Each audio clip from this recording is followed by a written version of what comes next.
இது அம்மா பிறந்த நாள் என்று சொல்வதை விட இது வீரம் பிறந்த நாள், விவேகம் பிறந்த நாள், துணிவு பிறந்த நாள், கனிவு பிறந்த நாள், பெண் குலத்திற்கே பெருமை பிறந்த நாள் என்று இந்த நாளை சொல்லலாம். 16 வயசில் ஒரு விதவை கேரக்டராக இருக்கிற ஒரு பொண்ணு எப்படி ஆக்ட் பண்ணுன்னு அந்த குழந்தைக்கு தெரியுமா? அப்போது திடீர்னு ஒரு திரைத்துறைக்குள்ளே போய் ஒரு நடிப்பில் இறங்கும் பொழுது அதை அப்படியே ஈர்த்து அப்படியே ப்ரெசன்ட் பண்ணியிருப்பாங்க புரட்சி தலைவி அம்மா அவர்கள். எங்களுக்குள்ளே பேசிகிட்டு இருக்கும்போது ஒரு கூட்டத்தில் அம்மா பேசுகிறாங்க, என்னை பொறுத்தவரை நான் கூட்டணி வைத்திருப்பது என் அதிமுக தொண்டர்கள் கூடவும் என் தமிழ்நாடு மக்கள் கூடவும் தான் என்னுடைய கூட்டணி. இந்த கூட்டணியை அவங்க ஜெயிக்க வைப்பாங்கன்னாங்க. அதே போல் மாபெரும் வெற்றியை தனியாக நின்ற அம்மாவுக்கு தந்தாங்கன்னா அவங்களோட தைரியம் தான் காரணம். மக்களுக்கு இவ்வளோ அழகான ஒரு டால் மாதிரி இருப்பாங்க. அவங்க தங்கச்சிலைன்னு சிவாஜி அண்ணன் அவர்கள் சொன்னார்னா நிஜமான தங்கச்சிலை தான் அவங்க. வீட்டுக்கு வந்து அழுதுட்டுருக்கேன். திடீர்னு பார்த்தா கட்சி ஆஃபீஸ்லேருந்து ஃபோன், இந்த மாதிரி அம்மா கூப்பிட சொன்னாங்க உங்களை அப்படின்னு. போன உடனே நீங்கள் அவங்க கூட போவேனா, நீங்கள் தனியாக போங்க, தனியாக வண்டி தரோம், தனியாக ஒரு சாட்டு தரோம் அப்படின்னு சொல்லிட்டு என்னை தனியாக ஒரு வண்டியை கொடுத்து நீங்கள் போங்க பிரச்சாரத்துக்கு அப்படின்னு 2011 அனுப்புனாங்க. புரட்சி தலைவி செல்வி ஜெயலலிதா அவர்களின் 77வது பிறந்தநாளையொட்டி நமது ஜெயா தொலைக்காட்சியில் அவருடைய வாழ்க்கையில் அவருக்கு பெரும் சவாலாக அமைந்தது அவரது திரை வாழ்வா அரசியல் வாழ்வா என்பது குறித்த பட்டிமன்றம், கலந்துரையாடல், சொற்போர், எப்படி வேண்டுமானாலும் இதனை அழைக்கலாம். ஆனால் அடிப்படை உண்மை என்னவென்றால் அவர் மீது நாங்கள் கொண்ட பேரன்பின் வெளிப்பாடு. அந்த பேரன்பு வார்த்தையாக, சில நேரங்களில் கண்ணீராக வெளிப்படப் போகிறது இன்றைய நிகழ்ச்சியில். அம்மா அவர்களுக்கு பெரிதும் சவாலாக அமைந்தது அவரது திரை வாழ்வே என்று தொடங்க விழைகிறோம். அம்மா அவர்களோடு 60 ஆண்டுகளுக்கு மேலாக உடன் பயணித்தவர். ஒரு சிறு பள்ளி மாணவியாக அம்மாவை முதல் பார்த்தவர். பிறகு அம்மாவோடு அரசியலிலும் பயணிக்கின்ற நற்பேற்றினை பெற்றவர். நம் அன்பிற்குரிய அணித்தலைவர் சச்சு அவர்கள் அம்மா அவர்களின் வாழ்க்கையில் அவருக்கு சவாலாக அமைந்தது அவரது திரை வாழ்வே என்று இந்த சொற்போரினை தொடங்கி வைக்க வருகிறார். வருக சச்சு அவர்களே. புரட்சி தலைவி ஜெயலலிதா அவர்களின் 77வது பிறந்தநாள் விழா அவருடைய தொண்டர்களுக்கும் அவருடைய ரசிகர்களுக்கும் மற்றும் எல்லோருக்கும் அந்த பிறந்தநாள் வாழ்த்துக்களை தெரிவித்துக் கொள்கிறேன். வணக்கம்.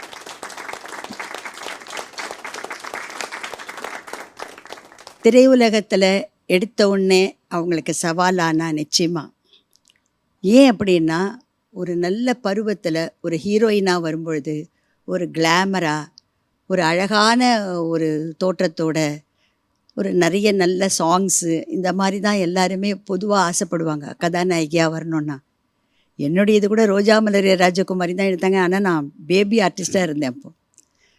ஆனால் இவங்களது எப்படின்னு கேட்டால், ஃபஸ்ட்டு படமே அந்த வெண்ணிற ஆடைன்ற படமே ரொம்ப ஒரு சவால் தான்.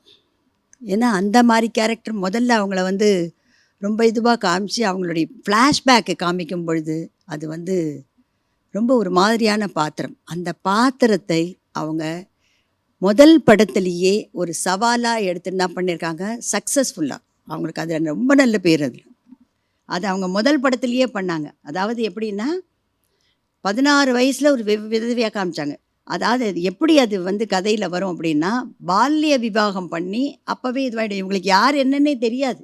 அந்த மாதிரி ஒரு கேரக்டரில் தான் அவங்க அந்த விதவைன்றது அந்த வார்த்தை வரும். அது ரொம்ப பேருக்கு சரியாக புரிஞ்சுதா புரியல தெரில. ஆனால் கூட மக்களுக்கு இவ்வளோ அழகான ஒரு டால் மாதிரி இருப்பாங்க. அவங்க தங்கச்சிலைன்னு சிவாஜி அண்ணன் அவர்கள் சொன்னார்னா நிஜமான தங்கச்சிலை தான் அவங்க. அந்த மாதிரி இருக்கிறவங்கள கொண்டு போய் ஸ்ரீதர் ஏன் இப்படி பண்ணாருன்ற மாதிரி நிறைய பேர் கொஸ்டின்ஸ் வேறு பண்ணாங்க. நிறைய இதெல்லாம் நடந்தது. ஆனால் அவங்க அடுத்தடுத்து படம் வந்து பார்த்தீங்கன்னா, எந்த கேரக்டராக இருந்தாலும் சரி, எதுவாக இருந்தாலும் சரி, சவாலே சமாளியாக இருக்கட்டும், எந்த படங்கள் வேணால் நீங்கள் எடுத்துக்கோங்க. எல்லா படத்துலேயும் அவங்களுக்கு வந்து ஒரு இதுவாக பண்ணணுமா, ரொம்ப பிரமாதமாக ஒரு திமிரோட பண்ணணுமா, ரைட்டு, ரொம்ப அடக்கமாக பண்ணணுமா பண்ணுவாங்க. அந்த மாதிரி அவங்களுக்கு எல்லா கேரக்டர்ஸும் வந்து அவங்களுடைய பாணி. இன்றைக்கி அதை ஃபாலோ பண்ணுறதுக்கே யாரும் முடியல, ஒருத்தராலையும் முடியல. அது அவங்க வந்து அவங்களுக்கு அடுத்தடுத்து கிடைச்ச படம், நிறைய படம், நான் அவங்களும் நிறைய படங்கள் பண்ணியிருக்கோம். கிட்டத்தட்ட ஒரு 20 படம் இருக்கலாம். அந்த 20 படத்தில் வந்து பார்க்க போனீங்கன்னா, கலாட்டா கல்யாணம், மோட்டார் சுந்தரம் பிள்ளை, பொம்மல் ஆட்டம், சுமதியன் சுந்தரி, திக்கு தெரியாத காட்டில், இந்த மாதிரி நிறைய படங்கள் வந்து நாங்கள் பண்ணோம். அதில் நிறைய படத்தில் நாங்கள் வந்து அவுட்டோரும் போயிருக்கோம், நிறைய படத்துக்கு போயிருக்கோம். அவங்கக்கிட்ட என்ன ஒன்றுனா, அந்த முதல் படத்துலேயே நான் சொல்லிட்டேன்னா உங்களுக்கு என்ன அப்படின்றது, எந்த பாத்திரம் எடுத்தாலும் அதை முதல்ல அவங்க அந்த ஸ்டோரி டைரக்டரோ அவங்க வசனகர்த்தாவோ யார் இருக்காங்களோ அவங்க அதை அழகாக, இதுதாம்மா உங்களுடைய கேரக்டர், இதுதான் அப்படின்னு சொன்னோடனே ஒரே செகண்டு தான் உடனே அதை மனசில் வாங்கிடுவாங்க. அவங்க மனசில் வாங்கிக்கிட்டு அதுக்கு என்ன மாதிரி அது வந்து அந்த அதுக்கு ஒரு உருவம் கொடுக்கணும்ல. ஏன்னா என்னதான் இருந்தாலும் அந்த கேரக்டராக மாறணும்ல நம்ம, அதுதான் ரொம்ப முக்கியமானது. ஸோ அந்த இதில் வந்து அவங்க ரொம்ப யங் ஏஜ், அவங்களும் ஒரு 15-16 தானே ஹீரோயினாக ஆக்ட் பண்ண வந்தாங்க அவங்க. ஸோ அந்த மாதிரி இருக்கும் பொழுது அவங்க ஒன்றொன்றுத்துக்கும் ஒரு விதமான ஒரு இது அவங்க ஸ்டைலுன்னு சொல்கிற அளவுக்கு. ஏன்னா முக்கால்வாசி பேர் வரும்பொழுது இப்போ புதுசாக புதுமுகமாக வரும்பொழுது யாராவது ஒருத்தரை மனசில் இருப்பாங்க, அவங்கள மாதிரி பண்ணுங்கள், இவங்கள மாதிரி பண்ணுங்கன்னு சொல்கிற டேரக்டர்ஸும் உண்டு. அவங்களும் சொல்லுவாங்க இந்த மாதிரிலாம், அவங்க பாருங்கள் அந்த படத்தில் எப்படி பண்ணியிருக்காங்கன்னு. அதெல்லாம் அவங்க காதில் வாங்காமல், பொருட்படுத்தாமல், அவங்களுக்குன்னு ஒரு பாணி, அவங்களுக்குன்னு ஒரு ஸ்டைல். அது எது எடுத்தாலும் சரி, நீங்கள் வந்து ஒரு ட்ரெஸ் எடுத்தாலும் சரி, ஒரு ஹேர் ட்ரெஸ் எடுத்தாலும் சரி, ஒரு நடை எடுத்தாலும் சரி, எதுவாக இருந்தாலும் அவங்க ஜெயலலிதா அம்மா அவங்களுடைய இதுவாக தான் பண்ணுவாங்க. இது ஆரம்ப காலத்துலேருந்தே உண்டு அவங்களுக்குன்னு ஒரு டேஸ்ட் உண்டு. குமரி கோட்டத்தில் நானும் அவங்களும் ஒன்றுனா, அவங்க சிஸ்டர் மாதிரி வருவேன் நான். ஸோ எல்லோரும் டான்ஸ் ஆடுவோம். அந்த டான்ஸ் ஆடும்போது என்னாச்சு, எல்லா படத்தினுடைய இதுவும் கொஞ்சம் ரிஹர்சல் பண்ணும்பொழுது கண்டிப்பாக பண்ணியே தீரணும், அப்படி பண்ண சொல்லுவாங்க. பண்ணிவிட்டு மறுநாள் சத்யா ஸ்டுடியோவில் ஷூட்டிங் நடக்கும்பொழுது எனக்கு அந்த மூமெண்ட்டில் ஏதோ ஸ்லிப் ஆகி கால் வந்து ட்விஸ்ட், அந்த இது கொஞ்சம் இதுவாகிடுது, ஸ்ப்ரெயின் ஆகிடுது. அது கொஞ்சம் கஷ்டப்பட்டு, ஆனால் முகத்தில் கொஞ்சம் அந்த பெயின் தெரிஞ்சுது. அவங்க பண்ண மூமெண்ட்டு நானும் அவங்களும் ஒரே மாதிரி மூமெண்ட்டு பண்ணணும். அந்த ஒரே மாதிரி மூமெண்ட்டில் வந்து நான் கொஞ்சம் அட்ஜஸ்ட் பண்ணேன். அவங்க வந்து பார்த்துட்டாங்க, அவங்களும் அதை பேலன்ஸ் பண்ணிட்டாங்க. ஷார்ட் கட் ஆச்சு. ஷார்ட் கட் ஆனோடனே நான் ஒரு மாதிரி இப்படி இது பண்ணேன். அங்கேருந்து கிட்டக்க வந்தாங்க, சச்சு உங்களுக்கு என்ன ஆச்சு, ஏன் வந்து ஒரு மாதிரி இது பண்ணுறீங்க, நீங்கள் கரெக்டாக பண்ணுவீங்களே மூமெண்ட்டு, ஏன் கொஞ்சம் மிஸ் ஆச்சுன்ற மாதிரி கேட்டாங்க. நான் சொன்னேன், இல்லைம்மா கால் ரொம்ப வலிக்கிறது, எனக்கு ஸ்ப்ரெயின் ஆகிடுது நேற்று ரிஹர்சலில் எனக்கு அப்படின்னு. அதுக்கு என்ன இப்படி விட்டுருக்கீங்க, இப்படி விட்டால் இன்னும் ஜாஸ்தி வலிக்குமே, நீங்கள் இன்னும் அடுத்த ஷாட் வேறு இருக்கே, இருங்க வரேன் அப்படின்னு சொல்லிட்டு உடனே கோபால் இங்கே வாங்கன்னு சொல்லி அவங்க மேக்கப் மேன் அவரை கூப்பிட்டு உடனே போய் அந்த மெடிக்கல் ஷாப்பில் போய் நீங்கள் அந்த எலாஸ்ட்ரோ பிளாஸ்டர்னு பேர், அது கொஞ்சம் டைட்டாக போட்டாக்கா என்ன மூமெண்ட் பண்ணால் கூட வலிக்காது, கொஞ்சம் நேரத்துக்கு அவங்களுக்கு அந்த டான்ஸ் முடிக்கிற வரைக்கும், ஷார்ட் முடிகிற வரைக்கும் கொஞ்சம் இதுவாக இருக்கும்னு சொல்லி உடனே வாங்கினது. எனக்கு ஒன்றுமே புரியல. இல்லைம்மா நான் வாங்கிக்கிறேன், அப்புறமா நான் பண்ணுறேன் அப்படின்னு. நீங்கள் சும்மா இருங்க சச்சுமா, நீங்கள் கஷ்டப்படுறீங்க, நீங்கள் இருங்க அப்படின்னு சொல்லி உடனே வாங்கிட்டு சொல்லி அதை போட்டாங்க. எனக்கு அவங்கள பார்க்கும்போது ரொம்ப இதுவாக இருந்தது. எவ்வளோ அதாவது ரொம்ப ஓவராக காமிச்சிக்க மாட்டாங்க வெளியில், ஆனால் அதை ரொம்ப உள்ளுக்குள்ளே அவங்களுக்கு இருக்கும். உண்மையான இது என்னன்னு பார்த்து அதை அழகாக அவங்க பண்ணக்கூடியவங்க. அந்த மாதிரி அது எல்லா டைமும் அவங்களுக்கு இருந்தது. அந்த சினிமாவில் மட்டும் இல்லை, அதுக்கப்புறமும் அவங்களுக்கு இருந்தது. ரெண்டாவது வந்து அவங்க எதுக்குமே பயப்பட மாட்டாங்க, எப்போவுமே பயப்பட மாட்டாங்க, ரொம்ப சாதாரணமாக இருப்பாங்க. அவங்க வந்து இப்போ நாங்கள் மக்கள் மத்தியில் நிறைய கூட்டத்திலலாம், அப்போவும் சினிமாவில் வந்து நிறைய அவுட்டோர் ஷூட்டிங் தான், எங்களை கேரவேன்லாம் கூட கிடையாது, வெறும் மரத்தடியில் நாங்கள் வந்து கொடையை பிடிச்சிக்கிட்டு சேரில் உட்காந்துருக்கோம், அப்படிலாம் இருந்திருக்கோம். ஒருத்தர் வந்து ஒரு ரசிகர்களில் வந்து சில நல்ல விதமாக பேசுகிறவனும் இருப்பான், சில பேர் வந்து ஒரு மாதிரி கமெண்ட் அடிக்கிறவனும் இருப்பான், எல்லாம் இருப்பான். நாங்கள் பேசாமல் இருப்போம், நாங்கள் ஒன்றும் சொல்ல மாட்டாங்க. ஒரு தடவை மனோரமா வந்து திருப்பிக்கிட்டாங்க ஒரு இடத்துல. அது என்னப்பா அது, நாங்களும் அவங்கள வந்து பார்க்க சொன்னோம், நீயா வந்து பார்த்துட்டு எதுக்கு நீ வந்து கமெண்ட் அடிக்கிற அப்படின்னாங்க. அப்போ இவங்க சொன்னாங்க ஒரே வார்த்தை, இது பாருங்கள், யார் நல்லது சொல்கிறாங்களோ அதை மட்டும் நம்ம எடுத்துப்போம், இவங்க கூடலாம் நம்ம அப்படிலாம் பேசக்கூடாது, வேண்டாம், நம்ம அதை ஒதுக்கிடுவோம், நமக்கு தேவையில்லை அப்படின்னு ரொம்ப இதுவாக சொன்னாங்க. இன்னொரு தடவை அவங்க வந்து நான் கேள்விப்பட்டேன், அவங்க அதாவது எவ்வளோ போல்டுன்றது நான் வந்து ரொம்ப கேள்விப்பட்டேன். மைசூரில் கங்கா கௌரின்ற படத்தில் வந்து ஒரு பெரிய கலாட்டா, ஒரு பெரிய கூட்டம். அவங்கள வந்து என்னென்னா அந்த மொழி பிரச்சனையில் வந்து அவங்கள ஏதோ சொன்னாங்க. ஜெமினி கணேஷ் இருக்கார், பந்துலு சார் இருக்கார், எல்லாருமே இருக்காங்க. வந்தவுடனே எல்லாரும் கூட்டம் வந்துட்டு வெளியில் ஸ்டுடியோவில் சொல்லிட்டாங்களாம், உள்ளே இருக்கிற ஆளுங்கள்லாம் வந்து, அம்மாமா நீங்கள் எழுந்துருங்க, முதல்ல நீங்கள் உள்ளே போயிடுங்க, வேண்டாம், உங்களை தான் அட்டாக் பண்ணுறதுக்காக தான் அவங்க வராங்க அப்படின்னு சொன்னோடனே, இல்லை இல்லை நான் இங்கே உட்காந்துருக்கேன், என்ன ஆகிடும், இப்போ என்ன பிரச்சனை அப்படின்னாங்களாம். இல்லை இல்லை அந்த மாதிரி ஒன்றா வரட்டும், நான் வந்தால் சொல்ல போகிறேன், ஏன் எதுக்காக பயந்து நான் ஓடணும், நான் ஓட மாட்டேன். ஸோ அந்த மாதிரி அவங்க எதுக்குமே, அவங்க ஆர்டிஸ்டாக இருக்கும்போது ரொம்ப பேர் என்ன கேட்பாங்க, அப்பவும் இப்படி தான் இருந்தாங்களா, ஏன்னா அரசியலுக்கு வந்தப்புறம் சில பேர் என்ன கேட்பாங்க, இப்போ தான் அப்படி இருக்காங்கன்னா அப்போ கூட இருந்ததுன்னா அப்போ கூட அப்படி தான் இருப்பாங்க. ஆனால் எந்த இடத்துல எப்படி பேசணும், எப்போ பேசணும்னு அவங்களுக்கு தெரியும். அதுக்கப்புறம் வந்து ஸ்டுடியோவில் வந்து அவங்க வந்து ரொம்ப கலகலப்பாக இருப்பாங்க. அப்படின்னாக்கா எல்லா ஆர்டிஸ்ட்டும் ஒருத்தர் ஒரு டைலாக் சொல்லும்போது வந்து சில ஆர்டிஸ்ட் ஒருத்தருக்கு ஒருத்தர் இது பண்ணும்பொழுது ஒரு சும்மா கிண்டலுக்காவது இன்னொரு 2 டேக் வாங்கணுன்றதுக்காக தப்பாகவே சொல்கிறது, ஒரு மாதிரி டைலாக் அவங்க சொல்கிற கியூவை கரெக்டாக சொல்கிறது இல்லை. ஸோ அந்த மாதிரி நேரத்தில் வந்து சில சமயம் அந்த மாதிரி பண்ணுவாங்க. பட் அது ரொம்ப பிரம்மாண்டமாக ரொம்ப இதுவாக பண்ண மாட்டாங்க, அது கூட ரொம்ப அடக்கமாக பண்ணுவாங்க. டான்ஸு எது எடுத்தாலும் அவங்க வந்து ரொம்ப பிரமாதமாக பண்ணக்கூடியவங்க, அதில் வந்து சந்தேகமே இல்லை. அவங்க எந்த இடத்துல இருந்தாலும் அது என்ன மாதிரி அவங்களுக்கு கிடைச்சாலும் அந்த இடத்துல நிற்பாங்க, நின்று ஜெயிப்பாங்க, அவங்களால தான் அது முடியும். நன்றி, ரொம்ப நன்றிம்மா.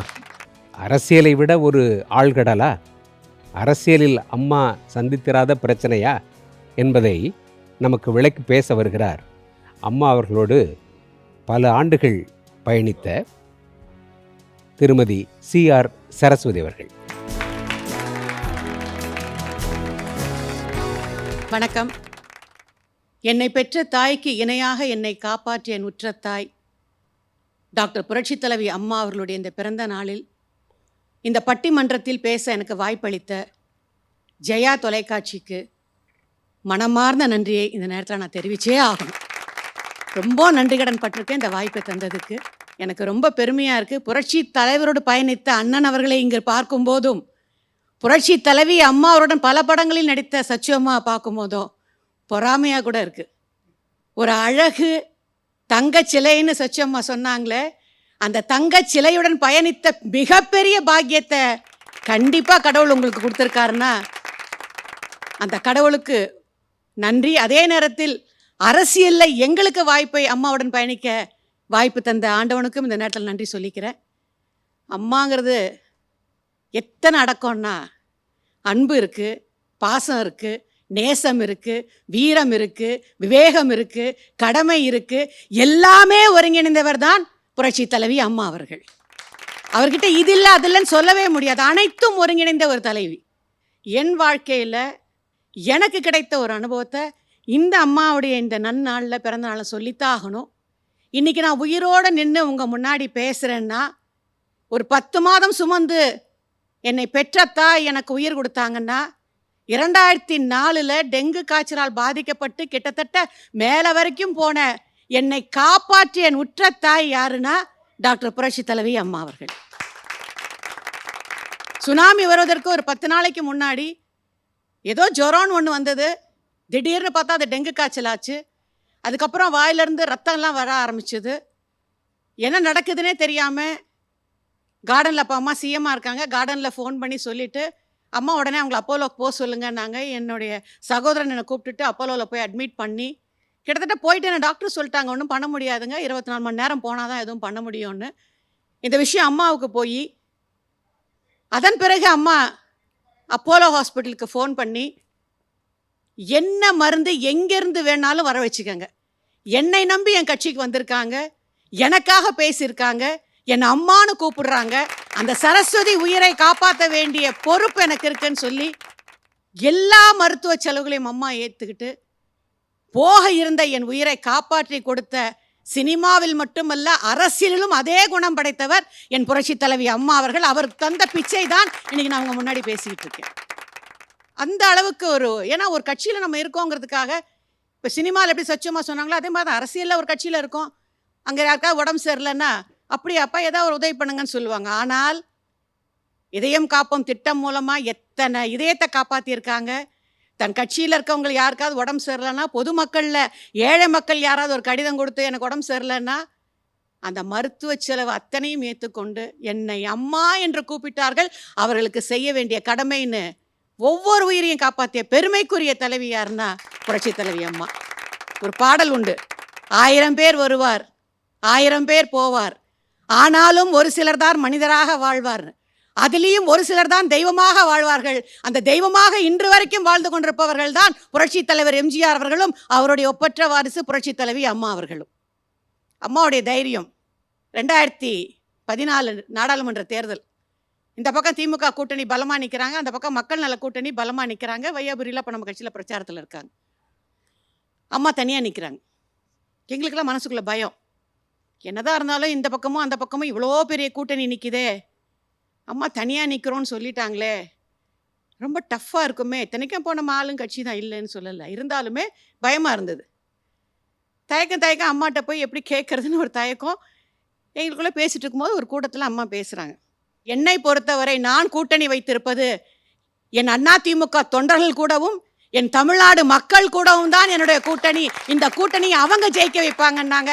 அதே போல் மாபெரும் வெற்றியை தனியாக நின்ற அம்மாவுக்கு தந்தாங்கன்னா அவங்களோட தைரியம் தான் காரணம். புரட்சித் தலைவர் எம்ஜிஆர் சொன்னாரா, நாடோடி மன்னன் படம் வரும்போது, நான் கடன்பட்டு இந்த படத்தை எடுத்திருக்கேன், இந்த படம் ஓடுனா நான் மன்னன், ஓடலன்னா நான் நாடோடின். ஆனால் தமிழக மக்கள் அவரை சினிமாவில் மட்டுமல்ல அரசியல்லையும் மன்னனாக்கின மாதிரி எத்தனை கூட்டணி நின்னாலும் என்னம்மா நீங்கள் தாம்மா ஜெயிக்கணும்ன்ட்டு அந்த தேர்தலில் மிகப்பெரிய வெற்றியை கொடுத்தாங்கன்னா மக்கள் அவங்க மேல் வச்ச நம்பிக்கையும் பாசமும், அதே போல அதிமுக தொண்டர்கள் அவர்கள் மேல் வச்ச பாசமும் நம்பிக்கையும், அந்த தொண்டர்களுக்காகத்தான் அம்மாவும் ஒவ்வொரு நிமிஷம் பாடுபடுவாங்க. ஏங்க அவங்க கொடுத்த திட்டம் தாங்க அந்த தங்கத்தாலி. நான் சமூக நல வாரிய தலைவராக 3 முறை அம்மாவுடைய அரசாட்சியில் இருந்திருக்கேன். யார் கொடுப்பாங்க தங்கத்தாலி? ஒரு ஏழை பெண் கல்யாணம் பண்ணி போகும்போது என்னதான் கஷ்டப்பட்டாலும் கழுத்தில் மஞ்சள் கயிற்றுல ஒரு 1/2 பவுன் தாலிக்கு தங்கம் இருக்கணும். அப்போதான் அந்த பொண்ணுக்கு போகிற இடத்துல மதிப்புங்கிறதுனால இந்தியாவிலேயே எப்படி தொட்டில் குழந்தை திட்டத்தை முதல்ல அம்மா கொண்டு வந்து இந்தியாவிலேயே ஒரு புரட்சியை ஏற்படுத்தினாங்களோ, பெண் குழந்தைகள் கொடுத்தா கள்ளிப்பாலை கொடுத்து கொல்லாதீங்க, தயவு செஞ்சு அரசு தொட்டிலில் போடுங்க, பெண்ணால் முடியாதது எதுவுமே இல்லை, பெண் தான் இந்த நாட்டின் கண்கள் சொல்லி அற்புதமான திட்டத்தை கொண்டு வந்தாங்களோ, அதே போல் அந்த தங்கத்தாலி திட்டம். எத்தனை ஏழை பெண்கள் கழுத்தில் அம்மா கொடுத்த தங்கத்தாலி இன்னே வரைக்கும் இருக்குன்னா அப்படிப்பட்ட புரட்சிகரமான திட்டத்தை அரசியலில் கொண்டு வந்தவர் இதய தெய்வம் புரட்சி தலைவி அம்மா. அதே போல் குழந்தைகளுக்கு சத்துணவு, அதே போல் கிராமங்களில் இருக்கிற மக்களுக்கு ஆடு மாடு கொடுக்கறது, எத்தனை திட்டங்கள், பசங்களுக்கு மடிக்கணினி கொடுக்கறது. ஒரு ஏழை பெண் கிராமத்திலேருந்து பள்ளிக்கூடத்துக்கு டவுனுக்கு போகணுன்னா பஸ்ஸு கிடைக்காம லேட் ஆகிடுச்சுன்னா கவலைப்படுவாங்களேன்ட்டு அந்த பொண்ணு படிப்பு பாழாகக்கூடாதுன்னு விலை இல்லாமல் சைக்கிள், நாங்கள் ஒரு தடவை மேடையில் தெரியாதனமாக பேசிட்டோம், அம்மா இலவசமாக சைக்கிள் கொடுக்குறாங்க. உடனே எங்களெல்லாம் கூப்பிட்டாங்க. அம்மா சொன்னாங்க, இந்த மக்கள் என்னை முதலமைச்சராக உட்கார வச்சுருக்காங்க, அவங்களுக்கு செய்ய வேண்டிய கடமை எனக்கு இருக்குது, நான் இலவசமாக கொடுக்கல, விலை இல்லாமல் கொடுக்குறேன், ஆகவே இலவசம்னு தயவு செஞ்சு சொல்லாதீங்க, விலை இல்லாமல்னு சொல்லுங்க. அழகாக சொன்னீங்கம்மா. பெரும்பாலும் அரசியலில் தமிழ்நாட்டில், இந்தியாவில் 99.99 விழுக்காடு ஆண்கள் தான். கலைத்துறையில் ஆண்கள் இருப்பாங்க, பெண்கள் இருப்பாங்க, சரிசமமாகவும் இருப்பாங்க. இது பெண்கள் இருந்தாலுமே கூட சமமாக இல்லாத ஒரு ஏரியா இந்த அரசியல் என்பது. இதில் ஒரு தனித்த பெண்ணாக 33-34 வயதுக்குள்ள அரசியலுக்குள்ளே நுழைஞ்சு அவ்வளோ பெரிய இடத்தை அவங்க அடையணும் அப்படின்னா அவங்களுடைய போராட்டம் ரொம்ப கடுமையானதாக இருந்திருக்கும். அதை அவங்க எப்படி சந்திச்சாங்க? அதில் உங்களை மாதிரியான பெண் அரசியல்வாதிகளுக்கு அம்மா சொன்ன அறிவுரை என்ன? அதாவது அம்மாவுக்கு ரொம்ப பெண்கள் அரசியலுக்கு வரதுன்னு ரொம்ப பிடிக்கும். அம்மாவுக்கு பெண்கள் ரொம்ப படிக்கணும், தைரியமாக இருக்கணும், அரசியலுக்கு வரணுங்கிறத மிகப்பெரிய விருப்பம் உண்டு. ஆகவே அம்மா சொல்லுவாங்க, ஆண் பெண் என்ற பேதம் அரசியலுக்கு கிடையாது, அதாவது ஆண்கள் தான் சாதிக்கணும் பெண்கள் சாதிக்கக்கூடாதுன்னு கிடையாது, பெண்கள் தான் சாதிப்பார்கள், பெண்களால் சாதிக்க முடியும். அம்மாவுடைய ஆட்சியில் தானுங்க பெண்களுக்கு மகளிர் காவல் நிலையமே வந்தது. அதற்கு முன்னாடி ஆண்கள் காவல் நிலையம் தானே இருந்தது. என்னெல்லாம் பெண்களுக்கு திட்டங்கள் உண்டோ ஆண்களுக்கு இணையாக சரிசமமாக பெண்களும் சாதிக்கணுங்கிறது தான் அம்மாவுடைய எப்போவுமே விருப்பம்.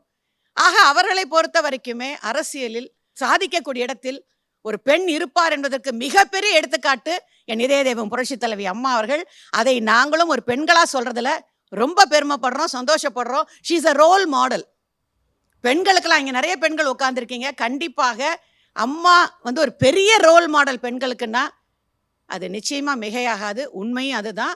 எத்தனையோ சவால்களை சந்தித்தவங்க, எத்தனையோ பிரச்சனைகள் அரசியலில் சந்தித்தவங்க, அப்பேற்பட்ட புரட்சிகரமான திட்டங்களை கொண்டு வந்து ஏழை மக்களை வாழ வைத்து, எங்களை போன்ற அவரை நம்பியவர்கள்லாம் வாழ வைத்து, அப்படி இருக்கக்கூடிய ஒரு ஒப்பற்ற அரசியல் தலைவி புரட்சி தலைவி அம்மானா அவங்களுக்கு இந்த பிறந்த நாளில் அவங்கள வணங்குறதுக்கு வாய்ப்பு கிடைச்சி தான் நான் பெரிய பாக்கியமாக நினைக்கிறேன். அந்த புரட்சி தலைவி அம்மாவுடைய இன்னைய வரைக்கும் இப்போ ஒன்றும் இல்லைங்க, நாங்கள் எங்கேயாவது போகும்போது நிறைய பெண்களை பார்ப்போம்.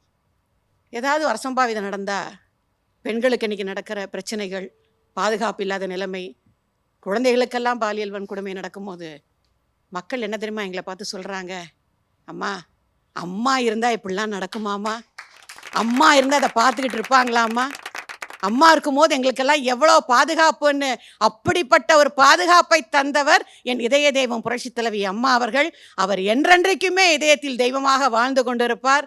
நிச்சயமாக அந்த தெய்வம் நம்மளை காப்பாற்றி கொண்டிருக்கும் என்று கூறி இந்த வாய்ப்பினை தந்த நம்முடைய ஜெயா தொலைக்காட்சிக்கு மீண்டும் என்னோட நன்றியை தெரிவித்து, நடுவர் அவர்களே, நிச்சயமாக அரசியலில் ஒரு சாதனை தலைவி என் இதய தெய்வம் புரட்சி தலைவி அம்மா. நன்றி, வணக்கம். திரையுலகில் சரித்திரம் படைத்தவர், சாதனை படைத்தவர். எதுவுமே அவருக்கு திரையுலகில் சவாலாக அமைந்ததில்லை, ஆனால் எல்லாமே சவாலாகத்தான் இருந்தது என்று வாதிட வருகிறார் நண்பர் அனுமோகன் அவர்கள். வருக திரு அனுமோகன். ஜெயா டிவி நேயர்கள் அனைவருக்கும் அனுமோகனுடைய அன்பு வணக்கங்கள். ஒரு சிறப்பான நிகழ்ச்சி. எந்த விதத்தில் சிறப்புன்னா,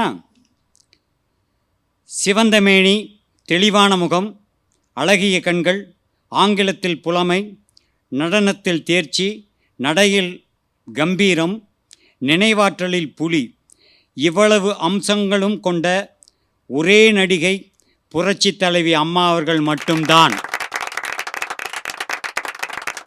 புரட்சி தலைவி அம்மா அவர்களை பொறுத்த வரைக்கும் அவங்க படித்து ஃப்யூச்சரில் வக்கீலாகணும் தான் அந்த எய்மில் தான் படிச்சுட்டு இருந்தாங்க.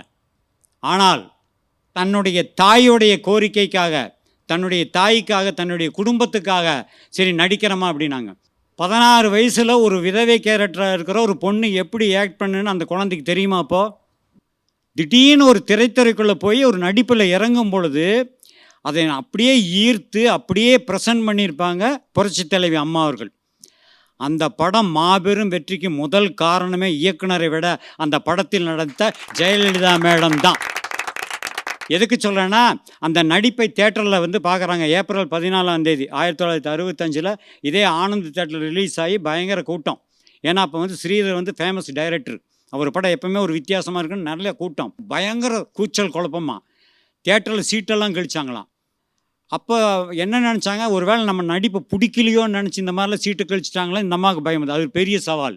ஆனால் அப்படி அல்ல, இவ்வளோ அழகான ஒரு குழந்தைய போய் இப்படி நடிக்க வச்சுட்டாருன்னு ஒரு ஆதங்கத்தில் தான் ரசிகர்கள் அந்த மாதிரி செஞ்சாங்களாம். அப்போவே பேர் வாங்கிட்டாங்க நடிப்பில். ஆக வக்கீலுக்கு படிக்கிற ஒரு பொண்ணு அழகாக சினிமா துறைக்கு வந்தாங்க. இதன் பிறகு வேட்டைக்காரன் படம், அந்த படத்துக்கு ஆர்டிஸ்ட் செலெக்ஷன். அப்போ ஜெயலலிதா மேடத்தை அதில் ஹீரோயினாக போடலான்னு எல்லாம் முடிவு பண்ணிட்டாங்க. எல்லாம் ஓகே ஆயிடுச்சு. டைரக்டர்லேருந்து எல்லாம் ஒத்துக்கிட்டாங்க.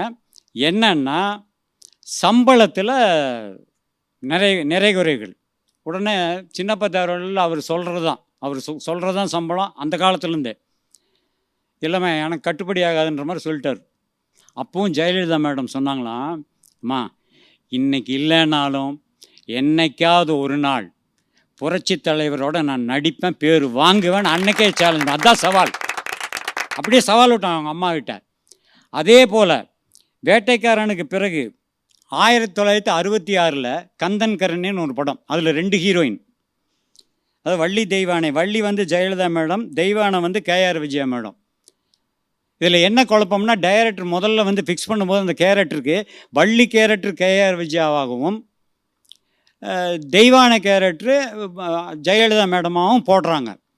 ஆனால் அவங்களை பார்க்கும் பொழுது இந்த கேரக்டரில் அந்த வள்ளி கேரக்டராக இருக்கிறவங்க தான் ஆடி பாடி குறத்தியெல்லாம் வேஷம் போட்டு இப்படி வரணும். அது கேஆர் விஜயாவுக்கு ஒத்து வருமானு ஒரு பெரிய குழப்பம், ஆர்டிஸ்ட்டு குழப்பம் வந்தது. இப்படி இந்த குழப்பத்தில் இருக்கும்போது ஜெயலலிதா சவால் எடுத்துக்கிட்டாங்க. வள்ளி கேரக்டர் நான் பண்ணி காமிக்கிறேன், தைரியமாக செய்வேன் அப்படின்னு ஒரு சேலஞ்சு பண்ணாங்களே டைரக்டர்கிட்டயே.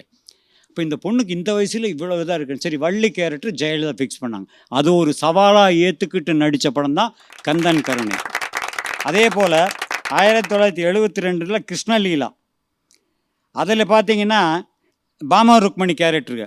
இதில் பாமா வந்து ஜெயலலிதா படத்தில், ருக்மணி வந்து ஸ்ரீதேவி அம்மா. அதுலேயும் குழப்பம், இதில் எந்த கேரக்டர் யாருக்கு கொடுக்குறதுன்னு. ஆக ஒவ்வொரு படத்துலேயும் அவங்களுக்கு பிரச்சனை வந்துட்டு தான் இருந்தது. சவாலாக எடுத்துக்கொண்டு அந்த ஒரு டைரக்டருடைய நம்பிக்கையை சவாலாக எடுத்துக்கொண்டு அதில் நடித்து காமிச்சு பேரும் புகழ எடுத்த வந்தால் ஜெயலலிதா மேடம். ஆக கலைத்துறையில் அவங்க வந்து ரொம்ப ரொம்ப சவாலெல்லாம் ஏற்றுக்கிட்டு தான் நடிச்சுட்டு வந்திருக்காங்க. தனியாக ஒரு கதாநாயகன் நடிக்கிற ஒரே சான்ஸு புரட்சி தலைவரோட 1001 படம், இண்டிவிஜுவலாக ஒரு ஹீரோயின். அப்பா ஜெயலலிதா மேடம் சொல்ல அவங்க அம்மாட்ட சொன்னாங்களாம், பார்த்தியாம்மா இப்போ நான் வந்து எம்ஜிஆரோட நடிக்க போகிறேன் அப்படின்னு ஒரு சந்தோஷம். சரி, 1001 ஷூட்டிங்கில் போகும்போது ஷூட்டிங் ஸ்பாட்டில் இருந்து ஃப்ளோரில் அங்கெங்கெல்லாம் நடந்துகிட்ருக்கோம். இவங்க என்ன பண்ணால் அந்த காலத்துலேருந்தே அந்த பிரேக் டைம்லோ இல்லை ரெஸ்ட்டு ஷார்ட் இல்லைனாம வெளியே உட்காந்துட்டு கால் மேல் கால் போட்டு ஆங்கில புத்தகம் தான் அதிகமாக படிப்பாங்க. அப்படி கால் மேல் கால் போட்டு படிச்சுட்டு இருக்காங்க. புரட்சி தலைவர் வந்திருக்காரு. அவங்க கண்டுக்கவே இல்லை, அவங்க பாட்டு படிச்சுருங்க. பக்கத்தில் வந்து சொல்லுங்க, ஏங்க வாத்தியார் வந்திருக்காரு, நீங்கள் பாட்டு கால் மேல் கால் போட்டு உட்காந்துருக்கீங்க அப்படின்னு. அந்த அம்மா டபான்னு எழுந்திரிச்சு ஹலோ சார் அப்படின்னு இருக்காங்க. என்னங்க வாத்தியாரை போய் ஹலோ சார்னு கூப்பிட்றீங்க அப்படின்னு. ஏங்க நான் பள்ளிக்கூடத்தில் படிக்கும்போது வாத்தியார்களை எல்லாம் சாருன்னு தான் கூப்பிடுவோம். இவர் சினிமாவில் வாத்தியார், அதனால் இவரையும் சாருன்னு தான் கூப்பிடுவாங்க. அப்போவே பாருங்கள் தன்னம்பிக்கை, எதையுமே தைரியமாக சொல்கிற தன்னம்பிக்கை. அந்த பேர்லையே 1001 படத்தில் வந்து அசத்திட்டாங்க. படம் சூப்பர் ஹிட்டு. இதை வந்து சின்னப்ப தேவர் மறுபடியும் அந்த படத்தை பார்த்துருக்காரு. ஆஹா, இந்த பொண்ணை மிஸ் பண்ணிட்டோமே, அடுத்த படத்தில் இந்த பொண்ணை வச்சு ஒரு படம் பண்ணி ஆகணும், அது புரட்சி தலைவருடைய பண்ணி ஆகணும்னு சொல்லி எடுத்த படம் தான் தனிப்பிறவி. தனிப்பிறவியில் வந்து ஒரு கேரக்டர் போட்டாங்க. அந்த தனிப்பிறவியில் நடிக்கிற நடிப்பெல்லாம் புரட்சி தலைவர் பார்த்துட்டு நல்ல இம்ப்ரூவ் பண்ணிகிட்டே வர்றோமா அப்படிங்கிற மாதிரி சொல்லிகிட்டே இருக்கும்பொழுது தான் கன்னித்தாய் அடுத்த படம். அவங்க பாருங்கள், அந்த படத்துடைய டைட்டிலுக்கு ஏற்ற மாதிரியே கடைசி காலம் வரும் ஒரு கன்னித்தாயாகவே இருந்து மக்களுக்கு அம்மாவாக மாறியதான் புரட்சி தலைவர் அம்மா அவர்கள். அதெல்லாம் முடிஞ்சதுக்கப்புறம் அரச கட்டளை படம் வரும்பொழுது என்னென்னா அதுலேயும் குழப்பம். கந்தன் கருணை அந்த மாதிரியே 2 கேரக்டரில் எந்த கேரக்டர் யார் கொடுக்கறது டைரக்டர் கன்ஃபியூஸ். அதாவது சரோஜா தேவி மேடம் ஒரு கேரக்டர், இவங்களுக்கு ஒரு கேரக்டரு. அந்த படத்துலேயும் ரொம்ப பிரமாதமாக நடித்து ரொம்ப பேர் வாங்கினவங்க தான் புரட்சி தலைவி அம்மா அவர்கள். ஒவ்வொரு ஹீரோக்களுக்கும் ஏற்ற மாதிரி தன்னுடைய நடிப்பை எப்படி ப்ரெசன்ட் பண்ணணுன்னு நல்ல மைண்டில் ஏற்றுற பயங்கர திறமைப்படுத்த நடிகை. நிறைய சவால் இருக்குது அவங்களுக்கு. ஒவ்வொரு ஹீரோவோட நடிக்கும்போது ஒவ்வொரு சவால் தான். ஏன்னா அவங்கள விட நம்ம பெட்டராக பண்ணணும். அதுக்கு ஒரே ஒரு உதாரணம், எங்கிருந்தோ வந்தாள் படம் எல்லாம் முடிஞ்சதுக்கப்புறம் ஃபஸ்ட் காப்பி பார்க்குறாங்க. யார் நடிகர் திலகம் சிவாஜி அவர் படம் பார்க்குறாரு. பார்த்துட்டு படம் முடிஞ்சு வெளியே வந்தார். ஏன்பா இந்த படத்தில் நிறைய சீன் நடித்தது நான், கம்மியாக நடித்தது ஜெயலலிதா, ஆனால் என்னையே தூக்கி சாப்பிட்டாயாவா, எங்கிருந்து வந்தாயா இந்த பொண்ணு அப்படின்னு. சவாலுக்கே சவால் விடும் திறமைப்படுத்த ஒரே ஒரு தலைவி என்றால் அது புரட்சி தலைவி என்று கூறி வாழ்க புரட்சி தலைவி அம்மாவுடைய நாமம். அவர்களுடைய 77வது பிறந்த நாள் அன்று இப்படிப்பட்ட ஒரு பட்டிமன்ற நிகழ்ச்சியில் எனக்கும் வாய்ப்பளித்த ஜெயா டிவிக்கும் மற்றும் அனைத்திந்திய அண்ணா திராவிட முன்னேற்றக் கழக தொண்டர்கள், ஓட்டு போடுற அத்தனை மக்கள், அம்மாவை நம்பியவர்கள் எல்லோரும் நலமுடன் வாழ எல்லாம் வல்ல இறைவனை வேண்டி விடைபெறுகிறேன். நன்றி, வணக்கம். அரசியலில் அவருக்கு சில ஆழமான வடுக்கள் அமைந்து விட்டன, காயங்கள் ஏற்பட்டு விட்டன. அவற்றையெல்லாம் காயங்களாக நாம் பார்க்கிறோம். அம்மா காயங்களாக பார்த்ததில்லை, படிக்கட்டுகளாக பார்த்தார்கள். அதை விவரித்து சொல்லுவதற்காக கவிஞர் முத்துலிங்கம் அவர்கள் வருகிறார். வருக கவிஞர் அவர்களே. அம்மாவுக்கு மிகுந்த சவாலாக அமைந்தது அவருடைய திரை வாழ்க்கையா அரசியல் வாழ்க்கையா என்ற தலைப்பில் நடைபெறுகின்ற பட்டிமன்றத்திற்கு தலைமை தாங்குபவரும் அன்பின் உறைவிடமாகவும் பண்பின் நிறைகுடமாகவும் ஆற்றலின் இருப்பிடமாகவும் விளங்குகின்ற முன்னாள் நாடாளுமன்ற உறுப்பினர் அருமை நண்பர் ரவி பெர்னாட் அவர்களே, 2 அணியிலும் வாதிட வந்திருக்கின்ற பட்டிமன்ற பேச்சாளர்களே, கலை உலகை சார்ந்தோர்களே, ஏஆர்டிவி நேயர்களே, அனைவருக்கும் என்னுடைய அன்பான வணக்கம்.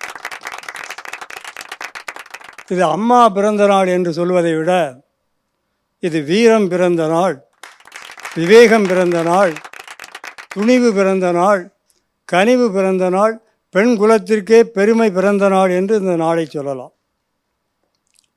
அனாதை ஆனந்தன் என்ற ஒரு படத்தில் அம்மா பாடுவதைப் போல ஒரு பாடல், கண்ணதாசன் எழுதின பாட்டு. ஏழை பெண்ணாக பிறந்தேன், இளமை பெண்ணாக வளர்ந்தேன், புதுமை பெண்ணாக மலர்ந்தேன், புரட்சி பெண்ணாக உயர்ந்தேன் என்று பாடுவார். புரட்சி பெண்ணாக உயர்ந்தேன் என்று பாடுவார். அவர் புரட்சி தலைவியாக உயர்ந்ததே அரசியல் வாழ்க்கையில் தான். பூமி குளிர வேண்டும் என்பதற்காக மேகம் பொழிவதைப் போலே, காடுகரைகள் செழிக்க வேண்டும் என்பதற்காக நதிகள் பாய்ந்தோடி செல்வதைப் போலே, உலக இருட்டை நீக்குவதற்காக சூரிய வெளிச்சம் தோன்றுவதைப் போலே, இரவுக்கு விளக்கேற்ற நிலவு வருவதைப் போலே, ஏழை எளிய மக்கள் வாழ்வில் ஒளியேற்றி வைக்க வேண்டும் என்பதற்காக புரட்சி தலைவர் அதிமுக கழகத்தை தோற்றுவித்தார். அதை போல அம்மா அவர்களும் ஊருக்கு மட்டுமே தெரிந்தவர்களாக இருந்தவர்களை எல்லாம் எம்எல்ஏக்கள், எம்பிக்கள், அமைச்சர்களாக்கி உலகமறிய செய்த பெருமை அம்மாவைத்தான் சாரும். அவர் கொள்கை பரப்பு செயலாளராக ஆன பிற்பாடு 1982 நடந்த கடலூர் மாநாட்டில் தான் முதல்ல பேசுகிறார். அதன் பிறகு 1984 மாநிலங்களவை உறுப்பினராக எம்ஜிஆர் ஆக்குகிறார். அதே 1984 தான் என்னை சட்டமன்ற மேலவை உறுப்பினராக புரட்சி தலைவர் ஆக்கினார். எனக்கு வந்த முதல் வாழ்த்து தந்தியே அம்மாவிடம் இருந்துதான். பார்லிமெண்ட்டில், அதாவது நாடாளுமன்றத்தில் அவருக்கு கிடைத்தது அண்ணா அமர்ந்திருந்த இருக்கை. அங்கே போய் பேசுகிறார், முதல் கன்னி பேச்சு. அந்த பேச்சை கேட்டு வியந்து மகிழ்ந்து போன அன்றைய பிரதமர் இந்திரா காந்தி அவர்கள், அம்மா நீ நன்றாக பேசுகிறாய், பேச்சிலே மயங்கி விட்டேன், மகிழ்ந்து விட்டேன் என்றெல்லாம் சொல்லி பாராட்டி அடிக்கடி என் வீட்டுக்கு வந்து போமா என்று சொல்லியிருக்கிறார். எல்லா அரசியல் தலைவர்களையும் கிண்டலும் கேலும் செய்து கொண்டிருந்த பத்திரிகையாளர் குஷ்வந்த் சிங் அவர்கள், அழகான பெண்களெல்லாம் புத்திசாலி பெண்களாக இருப்பதில்லை என்று எண்ணிக்கொண்டிருந்தேன், என்னுடைய கருத்தை பொய்யாக்கிவிட்டார் அதிமுக நாடாளுமன்ற உறுப்பினர் ஜெயலலிதா என்று பாராட்டினார்.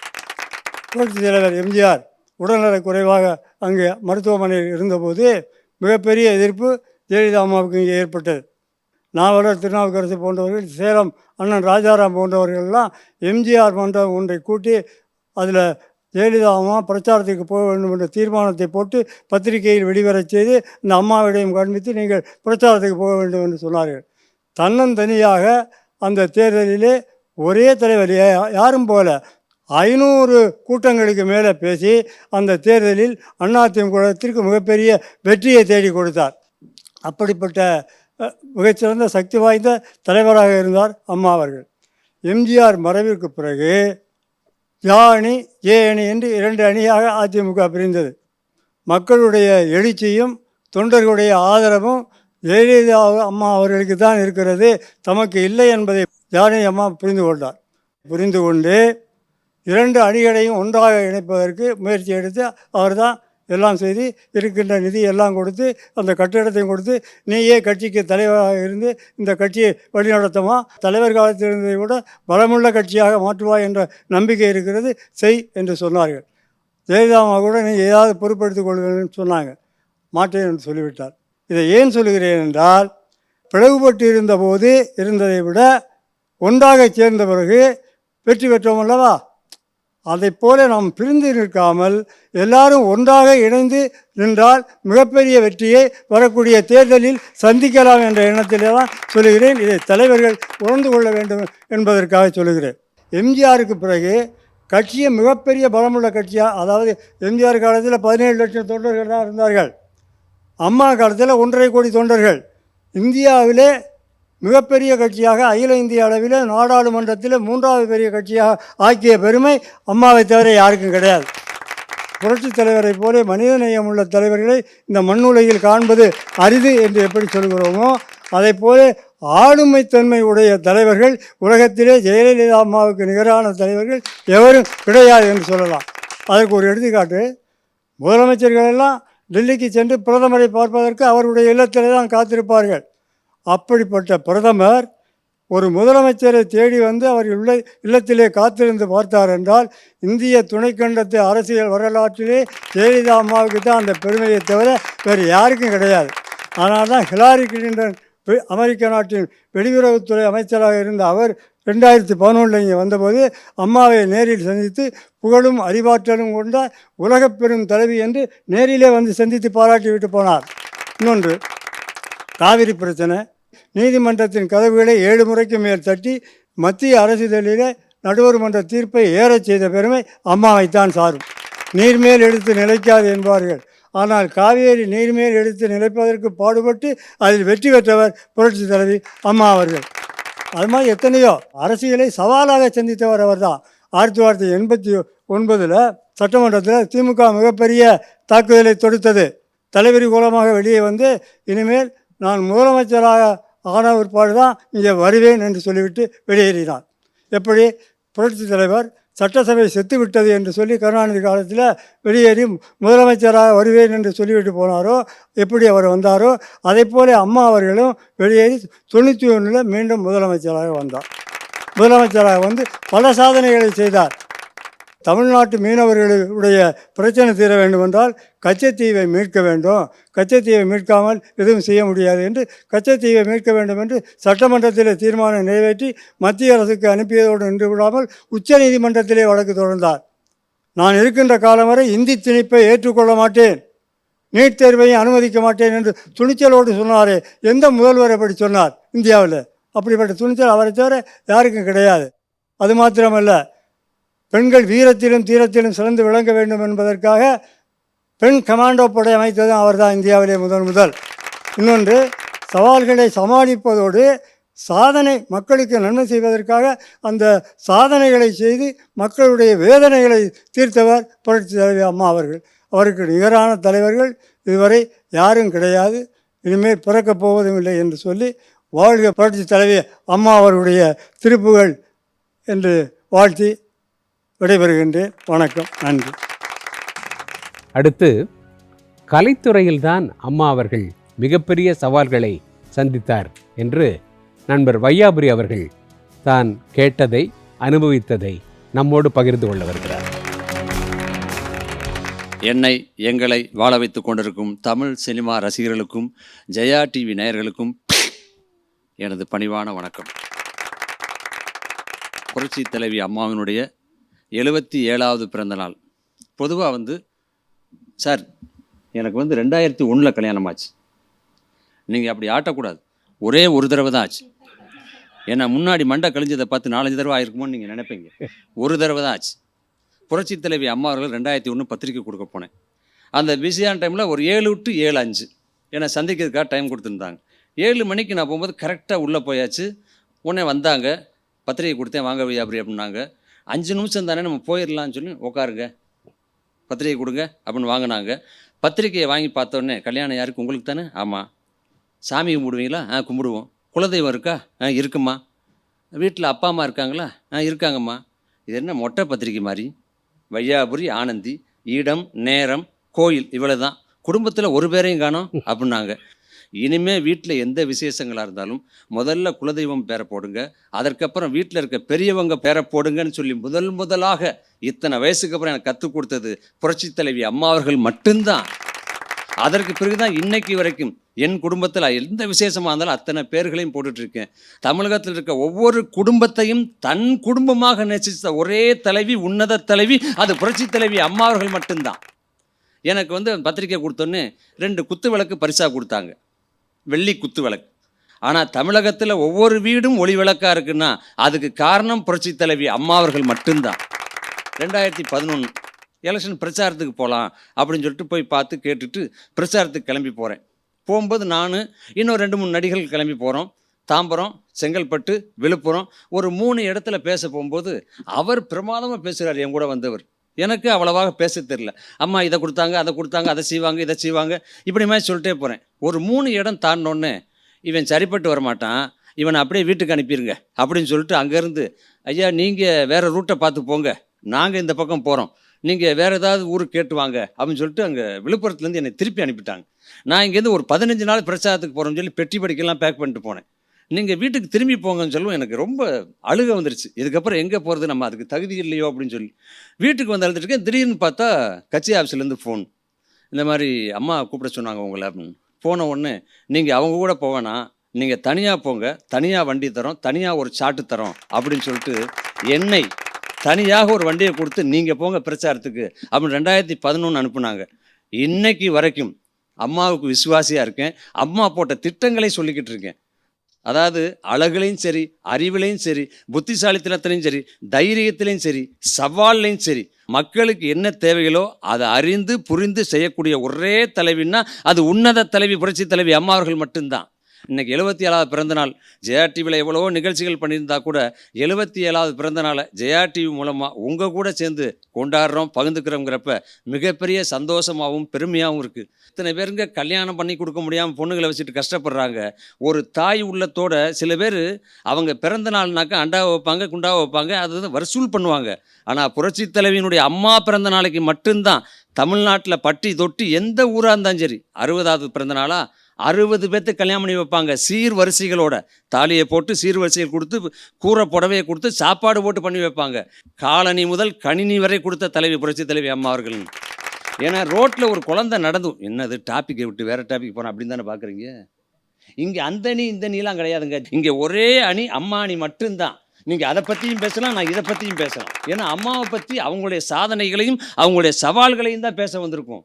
ஆனால் எத்தனை விஷயங்கள் இருக்கு. அந்த கஷ்டப்பட்ட தாய்மார்களுக்காக வேணாம், வேலைக்கு போகும்போது அரிசி உளுந்தை ஊற வச்சுட்டு போங்க, வீட்டுக்கு வரும்போது நல்லா பதன்னு ஊறி வந்திருக்கும். ஃபஸ்ட்டு ஒரு சுவிட்சை தட்டுங்க, அரிசியை போடுங்க, மாவு ரெடி ஆயிரும். ரெண்டாவதாக ஒரு சுவிட்சை தட்டுங்க, பொட்டுக்கல்லையை போடுங்க, கருவேப்பிலையை போடுங்க.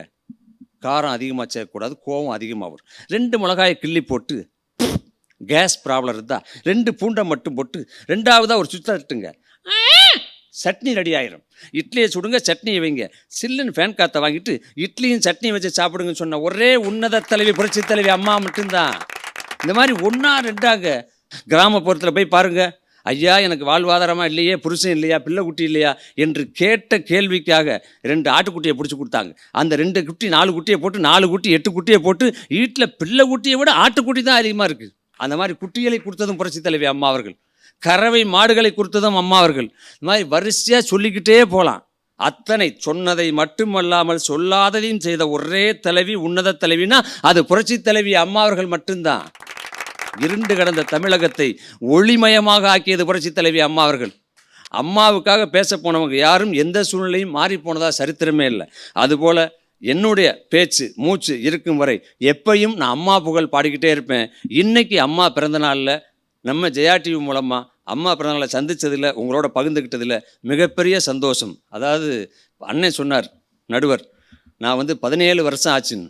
17 வருஷம் வந்து கழித்து வந்தால் கூட அம்மாவோட 77வது பிறந்தநாளில் வந்து நடுவராக உட்காரணும் இது இருக்குல்ல, அது அம்மாவுடைய ஆசீர்வாதத்தில் தான். உங்கள் கூட சேர்ந்து நாங்களும் பேசணும்னு இருக்குல்ல, அதுக்கு காரணம் ஜெயா டிவி தான். ஒரு கேள்வி நண்பர் வையாபுரி, எனக்கு ஒரு கேள்வி. சொல்லுங்கள். அம்மாவுடைய வாழ்க்கையில் அவங்க சந்தித்த சவால்களில் கலைத்துறை சவால்களை பற்றி பேசுகிறோம். எனக்கு அம்மா நடித்த படங்கள்லேயே நான் ரொம்ப ரசித்தும் ரொம்ப இன்வால்வ் ஆகியும் பார்க்குற படங்கள்னால் ஒரு சில படங்கள் இருக்குது. அதில் முதன்மையானது எங்கிருந்தோ வந்தாள். உங்களுக்கு பிடித்த படம் எது? அம்மா நடித்த கேரக்டரில் உங்களுக்கு பிடித்தமான கேரக்டர் எதுன்னு நினைக்கிறீங்க? சார் அது புரட்சி தலைவர் கூட இந்த அம்மா என்றால் அன்பு அடிமைப்பெண் அந்த பாட்டு அவங்களே பாடியிருப்பாங்க. ஒரு அருமையான பாடல். அதில் அவங்களுடைய நடிப்பும் பிரமாதமாக இருக்கும். நீங்கள் சொன்ன மாதிரி சவால் அரசியலில் மட்டும் இல்லை, சினிமாவில் மட்டும் இல்லை, அவங்க வாழ்க்கையே அவங்களுக்கு சவால் தான். அதனால் எந்த பாத்திரம் எடுத்துக்கிட்டாலும் நீங்கள் எப்படி இந்த படம் நல்லா இருக்குது, நாகேஷ் சாரை பார்த்து கேட்டாங்களாம். அவர் 1000 படம் நடிச்சிட்டார். சார் நீங்கள் அந்த ஒரு படம் ரொம்ப பிரமாதம் படம், ஏன்டா அப்போ 999 படம் அப்படின்னு கேட்டாராம். அந்த மாதிரி அம்மாவை இந்த பாத்திரம் அந்த பாத்திரம் சொல்லி பிரித்து பார்க்க முடியாது. அவங்க நடித்த அத்தனை கதாபாத்திரங்களுமே மக்கள் மனசில் நிற்கக்கூடிய சிறப்பான கதாபாத்திரங்கள் தான். அதனால் இந்த 77வது பிறந்த நாளில் அம்மாவுடைய பிறந்தநாள் விழாவை உங்கள் மூலமாக பகிர்ந்துக்கிட்டதில் மிகப்பெரிய மகிழ்ச்சி. 2026 அனைத்து இந்திய அண்ணா திராவிட முன்னேற்றத்தை கொண்டு வரணும்னு சொல்லி இந்த பிறந்தநாள் விழாவில் சொல்லி கேட்டுக்கொள்கிறேன். நன்றி, வணக்கம். அம்மா அவர்கள் வாழ்க்கையில் அவர் சந்தித்த மிகப்பெரிய சவால்களெல்லாம் அரசியல் களத்தில்தான் என்று கூற தமிழ் ஆய்வாளர், முனைவர் பட்ட ஆய்வாளர் கார்த்திகா ராஜா அவர்கள் நம்மோடு பேச வருகிறார். கன்றின் குரலும் கன்னித் தமிழும் சொல்லும் வார்த்தை அம்மா அம்மா. கருணை தேடி அலையும் உயிர்கள் உருகும் வார்த்தை அம்மா அம்மா. கருணையாலும் அரசியல் ஆளுமையாலும் இன்றும் நம் மனதில் நின்று கொண்டிருக்கக்கூடிய புரட்சி தலைவி அம்மா அவர்களை வணங்கி ஜெயா தொலைக்காட்சி நேயர்கள் அத்துணை பேருக்கும் வாழ்த்துக்களையும் வணக்கங்களையும் தெரிவித்துக் கொள்கிறேன். ஒரு பாரசீக பழமொழி உண்டு. அவருடைய புகழை பற்றி பேச வேண்டுமானால் எனக்கு ஒரு தங்க நாக்கை கொடுங்கள். அவருடைய புகழை பற்றி எழுத வேண்டுமானால் எனக்கு ஒரு தங்க பேனா கொடுங்கள். தங்க நாக்காலும் தங்க பேனாவாலும் எழுத வேண்டிய சரித்திரம் அம்மா அவர்களின் ஆட்சித்திறம் என்று சொல்லும் அளவிற்கு அரசியலில் அம்மா அவர்கள் சாதித்திருக்கிறார். அதற்கு பல சவால்களை சந்தித்திருக்கிறார் என்பதுதான் உண்மை. ஒரு சமூகத்துல ஒரு ஆண் வெற்றி பெறணும்னு சொன்னா அந்த ஆண் அந்த சமூகத்தில் இருக்கக்கூடிய எதிரியோடு மட்டும்தான் போராட வேண்டும். ஆனா ஒரு சமூகத்துல ஒரு பெண் வீட்டில் இருக்கக்கூடிய உறவுகள் கிட்ட போராடிதான் சமூகத்துக்கே வரணும்னு சொன்னா, ஒரு பெண்ணா இருந்துக்கிட்டு அரசியல்ல நுழைவதற்கே பல சவால்கள் இருக்கிறது என்று சொன்னால், அரசியலில் சிங்க பெண்ணாக இன்னைக்கும் நம்ம மனசுல அம்மா வாழ்ந்துக்கிட்டு இருக்காங்கன்னா அவங்க எத்தனை சவால்களை சந்திச்சிருப்பாங்க. அவங்க கிட்ட 2 நல்ல பண்புகள் இருக்கு. எதிர்கால தலைமுறையினர் கற்றுக்கொள்ள வேண்டிய, கடைபிடிக்க வேண்டிய 2 நல்ல பண்புகள் என்ன தெரியுமா? ஒன்று நேர்பட பேசுவது, மற்றொன்று புறம் பேசாமல் இருப்பது. இந்த 2ம் தான் ஒரு பெண்ணின் அரசியலில் ஆள்வதற்கான சாட்சி என்று சொன்னால், அதற்காகவும் அவங்க பல சவால்களை சந்திச்சிருக்காங்க. 1982 அம்மா அரசியலுக்கு வராங்க. எம்ஜிஆர் அவர்கள், மரியாதைக்குரிய புரட்சி தலைவர், முதன்முதலாக அம்மாவிற்கு கொடுத்த பரிசு அண்ணா கொள்கைகள் அடங்கிய புத்தகத்தை பரிசாக கொடுத்தாங்க. அதிமுக கொள்கையை எல்லாம் எல்லா மக்களுக்கும் கொண்டு சென்றவர்கள் ஒரு பெண்ணாகிய, ஒரு சிங்க பெண்ணாகிய அம்மா அவர்கள்னு சொன்னா அதை நம்ம யாராலையும் மறுக்க முடியாது இல்லையா? அடுத்து நம்மளுடைய வள்ளுவர் தான் அழகா சொல்லுவாங்க, மக்களை மன்னன் எவற்றிலிருந்து காப்பாற்றணும் தெரியுமாங்க? உருபசியும் ஓவா பிணியும் செருபகையும் சேராது இயல்பது நாடுன்னு சொன்னாங்க. ஒரு அரசியல் தலைவருக்கு 2 சவால்கள். ஐயா, 2 சவால்கள் ஒரு அரசியலில் இருக்கக்கூடிய தலைவருக்கு. 2 சவால்கள். ஒன்று பதவி ஏற்பு, மற்றொன்று பதவி இழப்புன்னு சொன்னா, இந்த 2யுமே அம்மா சவால்கள் மூலம் சாதித்து காட்டியிருக்கிறார். அதனாலதான் இன்னைக்கு அம்மா சொன்ன வார்த்தைய மக்கள் மனசுல நிறுத்தி இருக்காங்க. மக்களால் நான், மக்களுக்காகவே நான், உங்களால் நான், உங்களுக்காகவே நான். இது வெறும் வார்த்தை அல்ல, அம்மாவின் வாழ்க்கையாக அமைந்தது இல்லையா? எத்தனை விமர்சனங்கள்! ஒரு பெண்ணாக இருந்து கொண்டு அம்மாவுக்கு 1000 விமர்சனங்கள் வந்தன.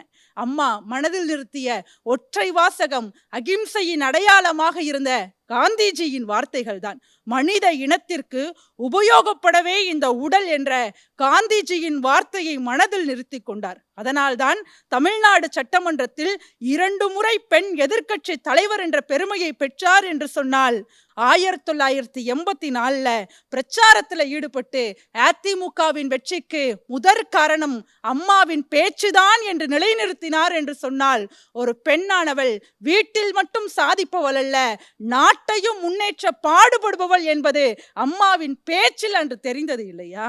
ஐயா, எங்க ஊரு திருநெல்வேலியில இருக்கக்கூடிய நெல்லை ஜெயந்தா அழகா தன்னுடைய வரிகள்ல ஒரு கவிதை எழுதியிருப்பாங்க. கண்ணீருக்கும் வியர்வைக்கும் ஒரு ஒற்றுமை உண்டு. கண்ணீர் சிந்துவதை போல் நம்மால் நடிக்க முடியும், வியர்வை சிந்துவதை போல் நம்மால் நடிக்க முடியாது.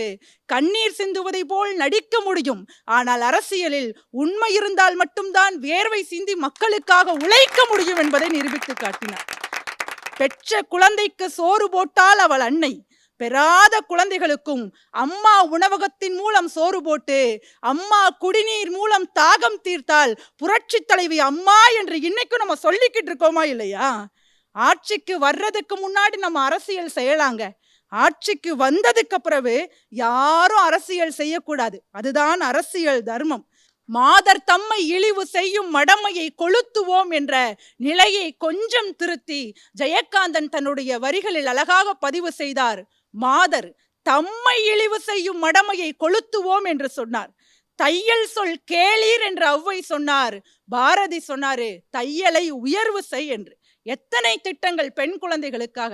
பெரியவங்களா சொன்னாங்க, அம்மா கூட நாங்க பயணிச்சோம், அம்மா திட்டங்களை பத்திலாம் அழகழகா சொன்னாங்க. ஆனா நான் அம்மாவுடைய திட்டத்துல பயனடைஞ்ச ஒரு பொண்ணுங்கய்யா. நான் திருநெல்வேலி சேரன் மகாதேவில 1992 நான் பிறக்கிறேங்கய்யா. அம்மா பெண் குழந்தைகள் பாதுகாப்பு திட்டம், அந்த திட்டத்தை எங்க ஊர்ல அறிமுகப்படுத்தி தங்க மோதிரத்தை அவங்களுடைய தங்க கைகளால எனது விரல்கள்ல மாட்டி விட்டாங்கன்னு சொன்னா இதை விட பெரிய பெருமை எனக்கு கிடைக்கும் நான் நினைக்கலங்கய்யா. அம்மா ஒரு பேட்டியில் அழகா சொல்லியிருப்பாங்க, இந்த அரசியல் வாழ்க்கை அம்மாவுக்கு கொடுத்த சவால்கள், பல போராட்டங்கள், பல ஏமாற்றங்கள், வெற்றிகள், தோல்விகள், கண்ணீர் துளிகள், துரோகங்கள், சூழ்ச்சிகள் எல்லாத்தையும் தாண்டி அம்மா சொன்ன வார்த்தை என்ன தெரியுமா? நான் எத்தனையோ பட்டங்களையும் விருதுகளையும் இந்த வாழ்க்கையில் பெற்றுள்ளேன். கிடைத்தற்கரிய ஆகச்சிறந்த விருது என்ன தெரியுமா? எல்லோரும் வாய் நிறைய என்னை அம்மா என்று அழைக்கிறார்களே, அதுதான் நான் பெருமையாக கருதுகிறேன் என்று சொன்னார். மைசூரில் தொடங்கிய சகாப்தம் மெரினாவில் முடிவுக்கு வந்தது. அம்மா வந்தார், அம்மா வென்றார், அம்மா மண்ணை விட்டு சென்றார், அம்மா மக்கள் மனதில் நின்றார். நன்றி, வணக்கம். கார்த்திகா ராஜா, சொல்லுங்கய்யா. இன்றைக்கு உங்கள் தலைமுறையை சேர்ந்த பெண்கள், அம்மா இறந்து 9 ஆண்டுகளாயிற்று, அம்மா முதலமைச்சராக இருந்த பொழுது அவருக்கு இருந்த பாப்புலாரிட்டி நமக்கு தெரியும். இன்றைக்கும் உங்கள் தலைமுறையை சேர்ந்தவங்க அம்மாவை பற்றியான உணர்வில் இருக்காங்களா? என்ன நினைக்கிறாங்க? ஐயா, அம்மானாலே உணவு தாங்கய்யா. அம்மா முதல்ல தான் தாய் தான் குழந்தைக்கு கையால பிசைஞ்சு சோறு கொடுப்பாங்க தெரியுமா? அந்த உருண்ட சோறை இன்னைக்கும் நம்மளால மறக்க முடியாது, மறுக்கவும் முடியாது. அது மாதிரி அம்மாவுடைய உணவகத்தை இன்னைக்கும் இந்த காலத்து தலைமுறைகள் பிள்ளைகள் நினைச்சு பார்க்காங்கன்னு சொன்னா அந்த உணவும் அந்த உணர்வும் இன்னைக்கு மக்கள் மனசுல நிக்குதுங்கய்யா. நன்றி, வணக்கம். நன்றி, நன்றி. 2 அணியினரும் விவரித்து சொல்லிக் கொண்டிருக்கிறார்கள். கோவில் கட்டி நாம் கும்பிடும் தெய்வத்தை பற்றி கோவில்பட்டி அன்னபாரதி. புரட்சி செய்ய வேண்டுமென்றால் புது புது ஆயுதங்கள் தேவையில்லை, ஒரே ஒரு புன்னகை போதும் என்று சொல்வார்கள். அந்த புன்னகைக்கு மட்டும் சொந்தக்காரராக அல்லாமல் புரட்சிக்கும் சொந்தக்காரராக விளங்கிய புரட்சி தலைவி அம்மா அவர்களின் 77வது பிறந்த நாளை முன்னிட்டு ஒரு அருமையானது ஒரு பட்டிமன்றம். புரட்சி தலைவி அம்மா அவர்களுக்கு பிறந்தநாள் வாழ்த்துக்களை கைத்தட்டல் மூலமாக இங்க இருக்கக்கூடிய அத்தனை பேரும் சொல்லலாம். உண்மையிலே எவ்வளோ விஷயங்கள் இருந்தாலும் அம்மா 3 எழுத்து கவிதை தான் அம்மா. ஓவியத்தில் கூட ஓய்வில்லாதவள் தான் அம்மா அப்படின்ட்டு சொன்னா எங்கள் அணியில ரொம்ப அருமையா அந்த அம்மா பாடலை அழகா சொன்னாப்ல. அம்மா என்றால் அன்பு, அப்பா என்றால் அறிவு, ஆசான் என்றால் கல்வி, அவரே உலகின் தெய்வம். அன்னையை பிள்ளை, பிள்ளையை அன்னை, அம்மா என்றே அழைப்பதுண்டு. அன்னையை பிள்ளை, பிள்ளையை அன்னை, அம்மா என்றே அழைப்பதுண்டு. அன்பின் விளக்கம், பண்பின் முழக்கம், அம்மா என்றொரு சொல்லிலுண்டு. அன்பின் விளக்கம், பண்பின் முழக்கம், அம்மா என்றொரு சொல்லிலுண்டு. 10 திங்கள் மடி சுமப்பாள், பிள்ளை பெற்றதும் துன்பத்தை மறப்பாள். 10 திங்கள் மடி சுமப்பாள், பிள்ளை பெற்றதும் துன்பத்தை மறப்பாள். பத்தியம் இருந்து காப்பாள், தன் இரத்தத்தை பாழாக்கி கொடுப்பாள். அம்மா என்றாள் அன்பு, புரட்சி தலைவி அம்மா என்றாள் அன்பு. இன்றைக்கும் அப்படி அந்த பாடல் பாடும் பொழுது மெய் சிலிர்க்கிறது என்று சொன்னால் அதுதான் சினிமா. அடிமை பெண் படத்துல அவ்வளவு தூரம் அழகாக ஜெயலலிதா அம்மையார் அவர்கள் அவர்களுடைய சொந்த குரல்ல அழகா பாடியிருப்பாங்க. இந்த பாடல் மட்டுமல்ல, பக்தி பாடல் பாடியிருக்கிறாங்க, நிறைய பாடல்கள் பாடியிருக்கிறாங்க. தோன்றின் புகழோடு தோன்றுக, அக்தில்லார் தோன்றலின் தோன்றாமை நன்றுன்னு ஒரு அருமையான ஒரு திருக்குறள் வள்ளுவர் அழகா எழுதியிருப்பார். ஒரு துறையில ஈடுபடணும்னா அந்த துறையில முதல்ல வெற்றி பெறணும், புகழ் அடையணும். அப்படி இல்லாட்டி அந்த துறையில ஈடுபடவே கூடாது. அதுக்கு மிகப்பெரிய உதாரணம் புரட்சி தலைவி அம்மா அவர்கள் என்று சொன்னால், எனக்கு அம்மா அவர்கள் நிறைய வார்த்தைகள் பேசினாலும் ஐயா எனக்கு அவங்க கிட்ட பிடிச்ச ஒரே ஒரு வார்த்தை, எனக்கு ரொம்ப பிடிச்ச வார்த்தை, என்னை இகழ்பவர்களுக்கு என்னை இகழ்பவர்களுக்கு என்னுடைய வெற்றியின் மூலம்தான் பதில் சொல்வேன் அப்படின்ட்டு சொன்னாங்கல்ல, அதுதாங்க மிகப்பெரிய சவாலான ஒரு விஷயம். துணிச்சல் அப்படிங்கிறது ஒருவரையும் பேச விடாமல் செய்வது அல்ல துணிச்சல், அனைவரையும் நம்மை பற்றி பேச வைப்பதுதான் துணிச்சல் என்று சொன்னால் அதை அம்மா அவர்கள் சாதித்தார்கள். எங்க அழகா சொல்லுவாங்க, வாழ்க்கையில சாதிக்க வேண்டும் என்பவர்களுக்கு எந்த விமர்சனத்தையும் தூக்கி எறியக்கூடிய தைரியம் தில்லு வேணும். அந்த தைரியம் தில்லு துணிச்சல் நிச்சயமாக புரட்சி தலைவி அம்மா அவர்களுக்கு இருந்ததுனாலதான் இன்றைக்கு இத்தனை காலம் கழித்து அது அரசியலா சினிமாவா எது சவாலாக இருந்ததுன்னு ஒரு அருமையான ஒரு பட்டிமன்றம். நாம வாழ நினைத்த வாழ்க்கையை, நாம சொல்ல துடித்த காதலை, நாம காட்ட துணிந்த கோபத்தை, நாம பார்க்க தவித்த உலகத்தை நம் கண்முன்னே காட்டுவதுதான் சினிமா. வரலாற்றில் இடம் பிடித்தவர்கள் தனக்காக வாழ்ந்ததில்லை, தனக்காக வாழ்ந்தவர்கள் வரலாற்றில் இடம் பிடிப்பதில்லை அப்படின்னு சொன்னா அதுதான் அம்மா.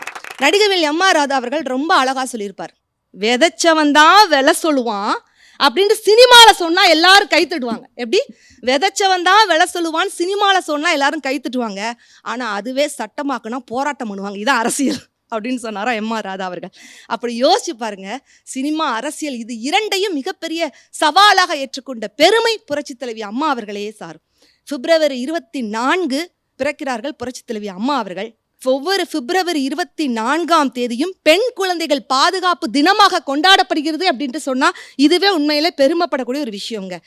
127 திரைப்படங்கள், அதுல புரட்சி தலைவர் எம்ஜிஆரோடு நடித்த படங்கள் மட்டுமே 28 படங்கள்ங்க.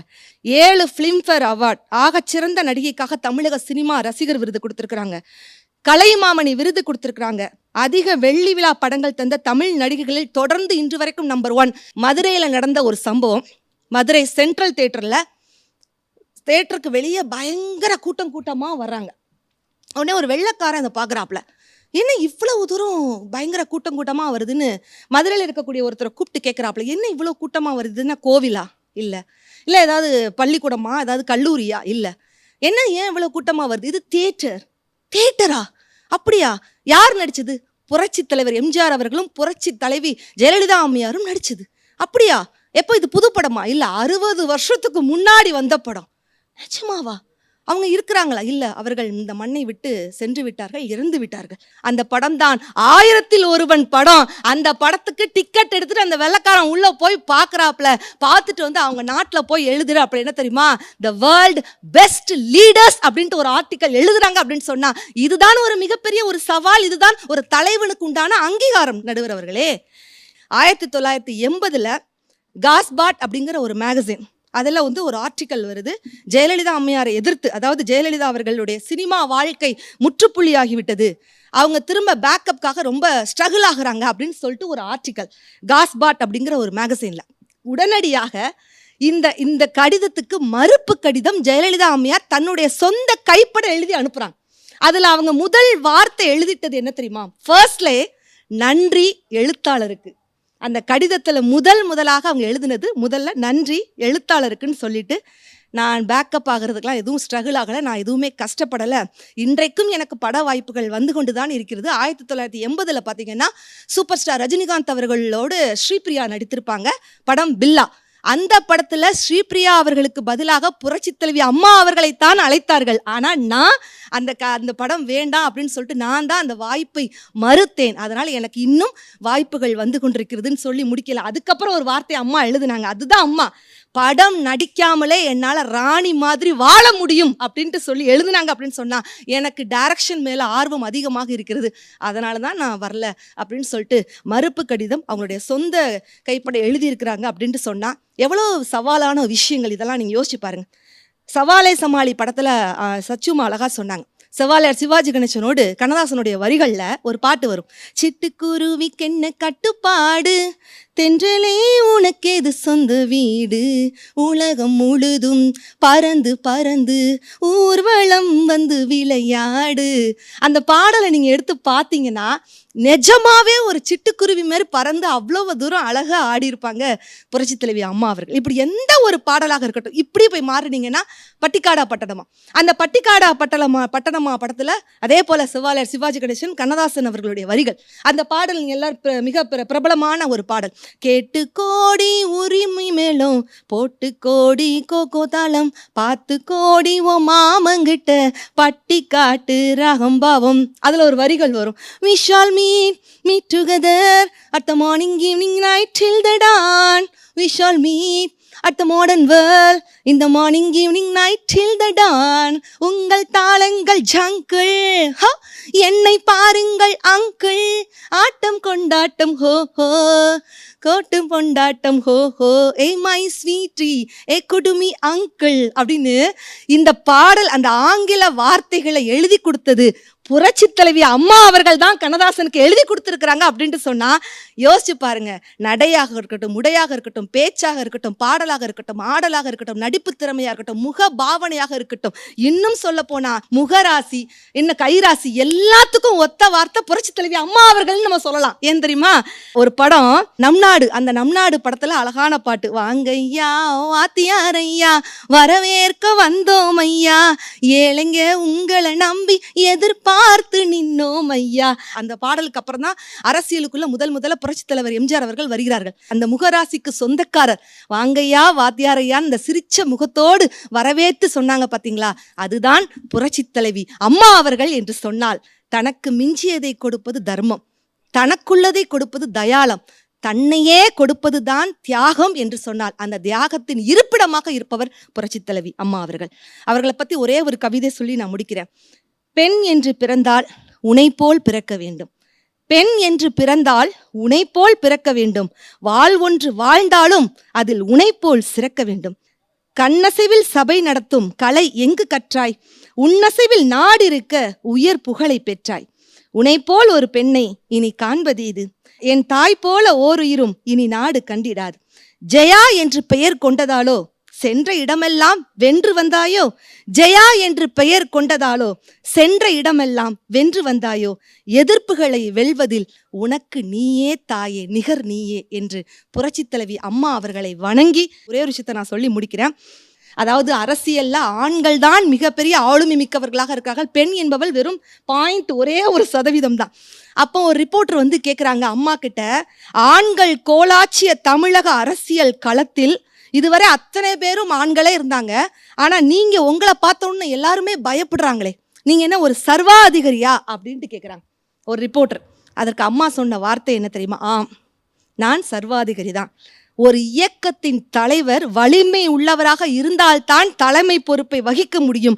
ஒரு ஆண் அப்படி விளங்கினா மட்டும் அவன் வலிமையானவர்னு சொல்றீங்க, ஆனா ஒரு பெண் அப்படி விளங்கினா மட்டும் அவர் சர்வாதிகாரின்னு சொன்னா என்ன நியாயம் என்று துணிச்சலாக கேட்டவர் தான் புரட்சி தலைவி அம்மா அவர்கள் என்று சொன்னார். எந்த வகையில் பார்த்தாலும் இந்த நல்ல நாளில் அம்மா அவர்களுடைய நினைவுகளை பகிர்வோம். நன்றி, வணக்கம். மிக்க நன்றி.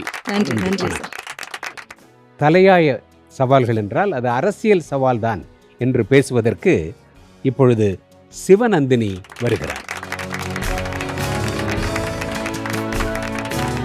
நல்லாவின் பால் முழுதும் கன்றுக்கில்லை, நறும்பூவின் மனம் முழுதும் சோலைக்கில்லை, நெல் ஆகும் கதிர் முழுதும் நிலத்திற்கில்லை, நிறைகின்ற நீர் முழுதும் குளத்திற்கில்லை, பல் ஆறும் கனி முழுதும் மரத்திற்கில்லை, பல் நரம்பு இசை முழுதும் யாழுக்கில்லை, எல்லாமே பிறருக்கு உழைக்க காணுகின்றேன், என் வாழ்வும் பிறருக்கு உழைக்க வேண்டுமம்மா என்று அன்னை தமிழை வாழ்த்தி வணங்கி அன்பு வணக்கங்களோடு தொடங்குகின்றேன்.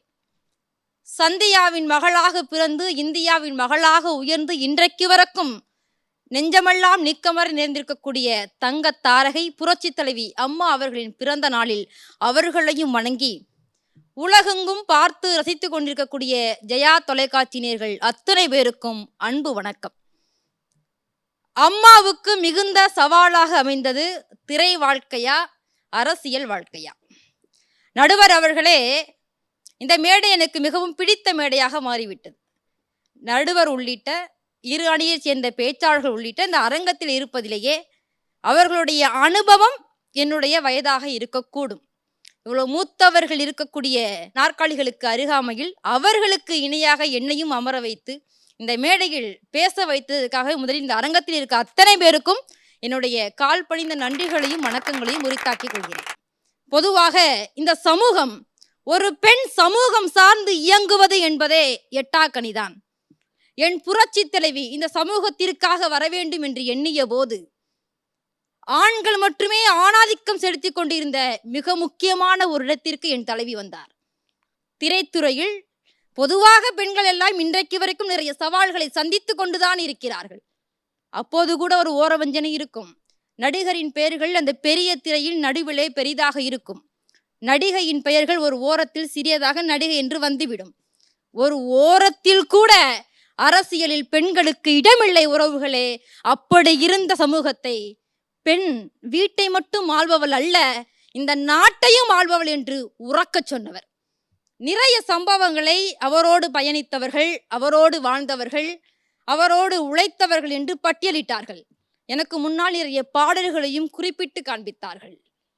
அதாவது நம் இலக்கியங்களில் படித்திருப்போம், சங்க காலங்கள்ல கண்ணகி தன்னுன் கணவனுக்கு ஒரு இழுக்கு வந்த போது தலைவிரி கோலத்தோடு அந்த மன்னனை பார்த்து தேரா மன்னா செப்பது உடையன் என்று கேள்வி எழுப்பி மதுரையே எரித்தறிந்தாளே, அந்த கண்ணகி போன்ற உருவத்தை நான் வாழ்ந்த காலத்தில் ஒருவரை பார்த்தேன் என்று சொன்னால் ஜே அவர்கள் மட்டும்தான். ஏன் தெரியுமா?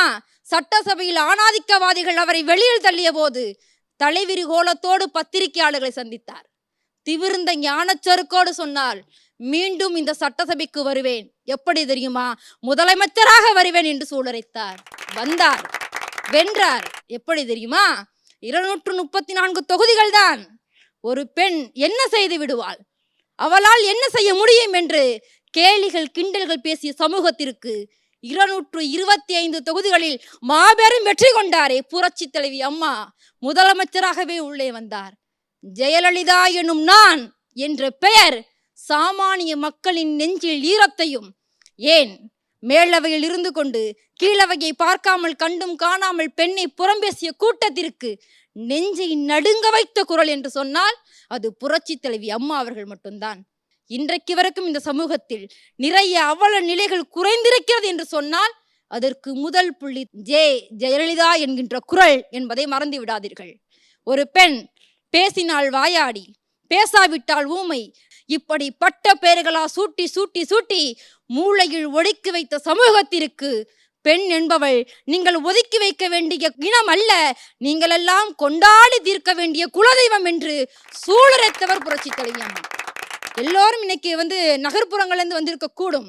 நான் புதுக்கோட்டை மாவட்டத்தில் ஏமாத்தூர் என்ற கிராமத்தில் ஆடு மேய்ப்பவரின் மகள்.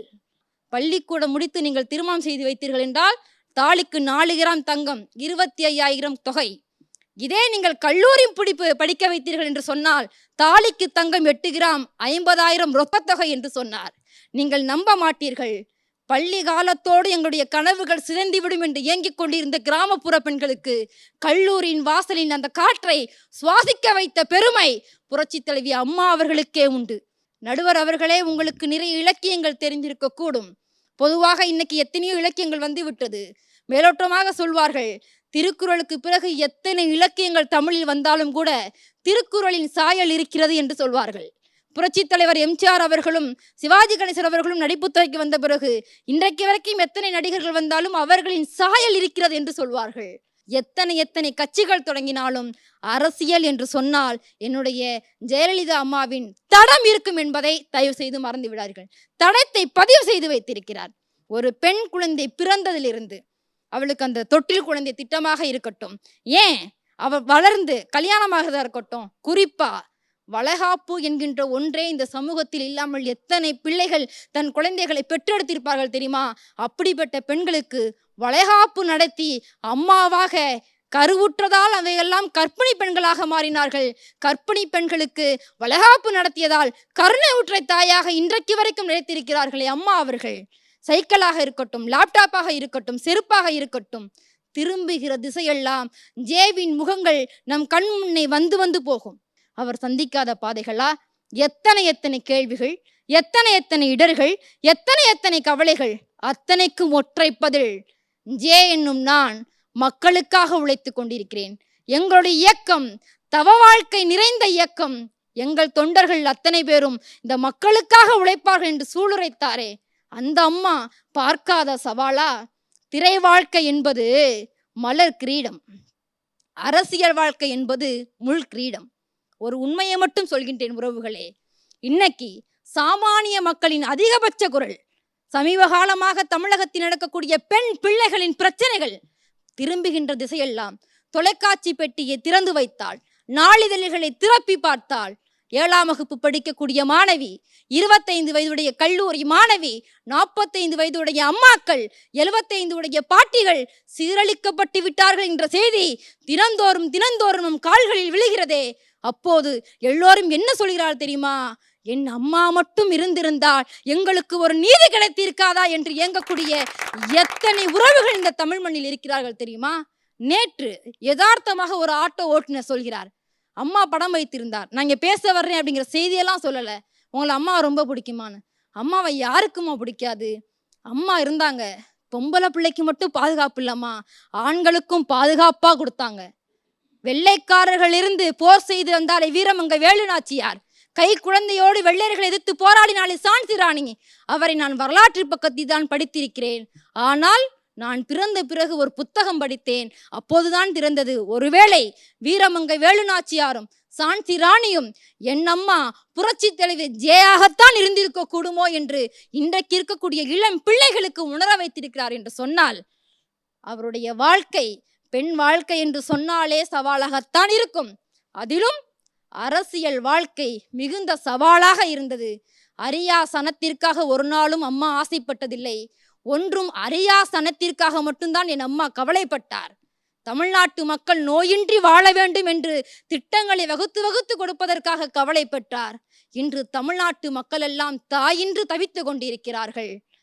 ஜே ஜே இருக்கும்போது மட்டும்தானே தமிழ்நாட்டு மக்கள் ஜே ஜே என்று மகிழ்வாக வாழ்ந்தார்கள், இல்லை என்று சொல்லிவிட முடியுமா? உறவுகளே, வாழ்ந்தவர் கோடி மறைந்தவர் கோடி, மக்கள் மனதில் நிற்பவர் யார் என்று திரைப்பாடலுடன் சொல்கின்றேன். பூமி உள்ளவரை எங்கள் அம்மாவின் பெயர் நிலைத்திருக்கும். ஏன் புரட்சி தலைவி என்கின்ற பெயர் எல்லோரு இல்லங்களிலும் உள்ளங்களிலும் நீக்கமர நிறைந்திருக்கும். இளைஞர்களே, மாணவர்களே, பெண்களே, எதற்கும் அஞ்சாதீர். அனஞ்சுதல் இல்லை, அமுங்குதல் இல்லை, நாண்டுதல் இல்லை, எது நேரம் விடப்பட மாட்டோம். காரணம், தமிழ்நாட்டை ஆண்டவர் ஆண்கள் என்பதற்காக அல்ல. எத்தனை ஆண்கள் ஆண்டாலும் நாங்கள் புரட்சி தலைவியின் வாரிசுகள், வார்ப்புகள் என்கின்ற கர்வத்தோடு புறப்படுங்கள். அரசியல் நமக்கான களம். ஏன், எதற்கு, எப்படி, எதனால் என்ற கேள்வி ஆண்கள் மட்டுமா கேட்க வேண்டும்? இல்லை. ஏன், எதற்கு, எப்படி, எதனால், ஏன் செய்வீர்கள் என்ற கேள்வி பெண்களாலும் கேட்க முடியும். கேளுங்கள், புறப்படுங்கள். நாம் புகழ்ச்சிக்காக பிறந்தவர்கள் அல்ல, புரட்சி செய்ய பிறந்தவர்கள். புறப்படுவோம் புரட்சிக்கு. மழையால் கரைந்து விடுவதில்லை மலை, முகிலால் குறைந்து விடுவதில்லை கடல், கால மாற்றத்தால் சிறுத்தி விடுவதில்லை சிலை. எத்துணை தலைவர்கள் வந்தாலும், மாற்று கட்சிக்காரராக இருந்தாலும், மற்ற மாநிலத்து முதலமைச்சர்களாக இருந்தாலும் ஒருவரை பார்த்து திகைத்து வியந்து நின்றார்கள். அவர்தான் நாம் நெஞ்சமெல்லாம் நீக்கமறை நிறைந்திருக்கக்கூடிய தங்க தாரகை, மண்ணின் தேவதை, சிங்கப்பெண்ணாக சிங்க குரலில் கர்ஜித்த ஜெயலலிதா என்னும் நான் என்கின்ற என் அம்மா என்று சொல்லி இத்தனை நேரம் பொறுமையாக என் உரையை கேட்ட உங்கள் அத்தனை பேருக்கும் சொல்வது, வரலாற்று பக்கங்களை திரும்பியும் பாருங்கள். ஜெயலலிதா என்பது வரலாறு அல்ல, அது ஒரு அரசியல் சகாப்தம். நன்றி, வணக்கம். புதுக்கோட்டை மாத்தூர் சிவநந்தினி ஒரு கிராமத்திலேருந்து வந்ததா சொன்னீங்க. இன்னைக்கு அம்மா இல்லாத இந்த சூழலில் கிராமத்தில் அம்மாவை பற்றி, புரட்சி தலைவரை பற்றி மக்கள் பேசுகிறாங்களா? இதுக்கு சந்தேகமே கிடையாதுங்க ஐயா. ஏன்னா நான் அதனால தான் என்னுடைய உரையில் அதை நான் பதிவு செய்ய வேண்டும் என்று ஆசைப்பட்டேன். ஏன்னா 8 பேச்சாளர்கள் இருக்கும் பொழுது அம்மாவினுடைய நலத்திட்டங்களை நிச்சயமாக பட்டியலிடுவார்கள். நான் இந்த பட்டிமன்றத்தின் நிறைவு பேச்சாளர் என்பது நிறைவான கருத்தாக ஒன்றை இந்த மண்ணின் மக்களுக்கு தெரியப்படுத்த வேண்டும் என்று ஆசைப்பட்டேன். உள்ளபடியே எத்தனை இலவச பேருந்துகள் வந்தாலும் நாங்கள் சுதந்திரமாகவும் பாதுகாப்பாகவும் பயணப்பட்டது எங்கள் அம்மா இருந்த காலத்தில்தான் என்று நிறைய பாட்டிகளும் தாய்மார்களும் இன்றைக்கு வரைக்கும் சொல்லிக் கொண்டிருக்கிறார்கள். மாற்று கருத்து இல்லை. ஒரு உண்மை என்ன தெரியுமா? இளைஞர்கள்தான் எதிர்காலத்தின் தூண் என்று இன்றைக்கு நிறைய தலைவர்கள் இளைஞர்களை தேடிக்கொண்டிருக்கிறார்கள். அம்மா மட்டும் உயிரோடு இருந்திருந்தால் தமிழ்நாட்டின் இளைஞர்கள் மட்டுமல்ல, இந்தியாவின் இளைஞர்கள், குறிப்பாக பெண்கள் அத்தனை பேருமே புரட்சி தலைவியின் பின்னால் புரட்சி செய்ய புறப்பட்டிருப்பார்கள். இன்றைக்கும் தயாராக இருக்கிறார்கள் என்று அவர்களில் ஒருவராக இந்த மேடையில் பதிவு செய்ய ஆசைப்படுகிறேன். நன்றி, வணக்கம். நண்பர்களே, புரட்சி தலைவி செல்வி ஜெயலலிதா அவர்களுடைய வாழ்க்கையில் அவர் சந்தித்த சவால்கள் அரசியலில் அதிகமா கலைத்துறையில் அதிகமா என்பது பற்றி அற்புதமான கருத்துக்களை இரு தரப்பினரும் எடுத்து சொன்னார்கள். எனக்கு தனிப்பட்ட முறையில் எனக்கு ஏற்பட்ட ஒரு அனுபவம் அம்மா அவர்களோடு, அவர்களுக்கு ஏற்பட்ட ஒரு நிகழ்வு, அது நான் பார்த்தது, நான் படித்தது ஒன்று. இந்த இரண்டையும் சொல்ல விரும்புகிறேன். கலைத்துறையில் அந்த காலத்திலெல்லாம் கலர் ஃபில்ம் கிடைப்பது மிகவும் அரிது. அந்த கலர் ஃபில்ம் ஒரு குறிப்பிட்ட அளவிற்குத்தான் கிடைக்கும். அதற்கு மத்திய அரசிடம் அனுமதி பெற்று அதன் பிறகு அவர்கள் கொடுக்கின்ற கோட்டாவில் மட்டும்தான் அதை எடுக்க முடியும். பாட்டும் பரதமும் என்ற ஒரு படத்தில் ஒரு நடன காட்சி, மிக குறைந்த அளவுதான் ஃபில்ம் இருக்கிறது, ரா ஃபில்ம் இருக்கிறது.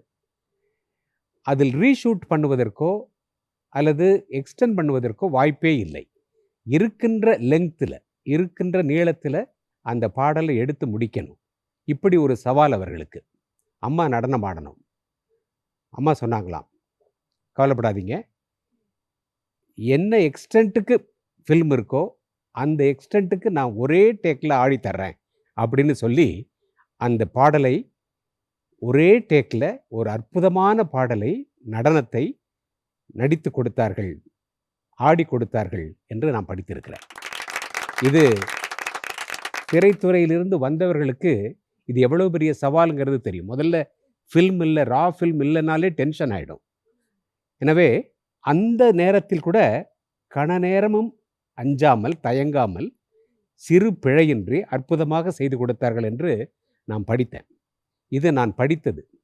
நான் பார்த்த ஒன்று இருக்கிறது. 2013ஆம் ஆண்டு நாங்கள் எல்லாம் நாடாளுமன்ற உறுப்பினர்களாக இருந்தோம். அம்மா டெல்லிக்கு வந்தார்கள். நேஷனல் இன்டகிரேஷன் கவுன்சில், பிரதமர் தலைமையிலான தேசிய ஒருமைப்பாட்டு குழுவினுடைய கூட்டம். பிரதமர் தலைமையில் உள்துறை அமைச்சர், மத்திய அமைச்சரவை, அனைத்து மாநில யூனியன் பிரதேசங்களின் முதலமைச்சர்கள் கலந்து கொள்ளுகின்ற கூட்டம். அம்மா அவர்கள் வந்தார்கள். அம்மா அவர்களை நாங்கள் விமான நிலையத்தில் வரவேற்றோம். அம்மா அவர்கள் சொன்னார்கள், நான் மீட்டிங் போகிறேன், நீங்கள்லாம் பார்லிமெண்ட்டுக்கு போங்கன்னு சொல்லிட்டாங்க. அதில் ரொம்ப தெளிவாக இருப்பாங்க. நீங்கள்லாம் பார்லிமெண்ட்டுக்கு போகணும் அப்படிங்க, நாங்கள்லாம் பார்லிமெண்ட்டுக்கு போகணும், பார்ட்டிசிபேட் பண்ணுங்கிறது ரொம்ப தெளிவாக இருப்பாங்க.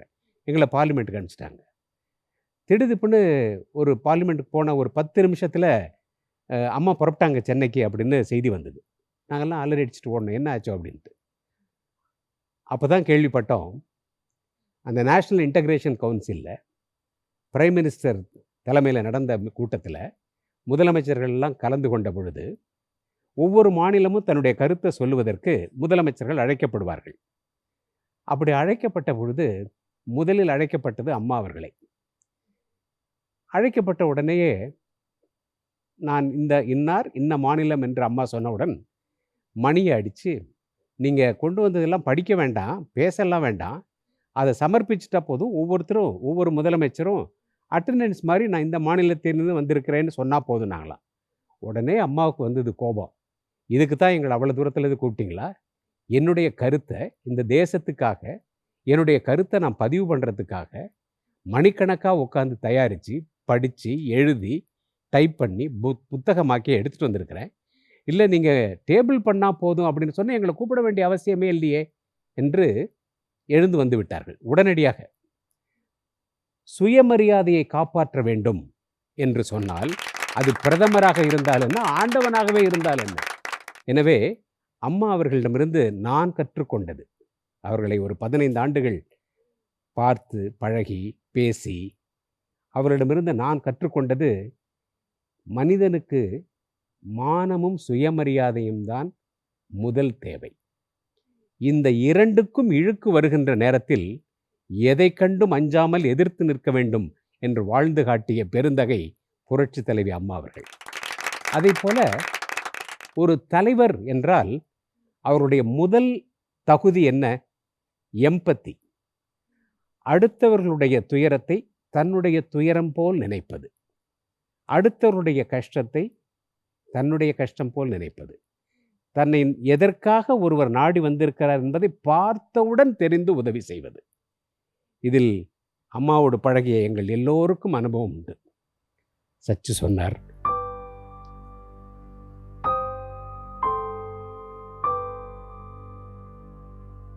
சாரி, காலில் தனக்கு அடிபட்ட பொழுது தான் பட்ட துயரத்தை பார்த்த மாத்திரத்தில் தெரிந்து பரிந்து உதவி செய்தார் என்று சச்சு சொன்னார். மருத்துவமனைக்கு சென்ற பொழுது தனக்கு எப்படி தாயாக உதவி செய்தார் என்று சரஸ்வதி அம்மா அவர்கள் சொன்னார்கள்.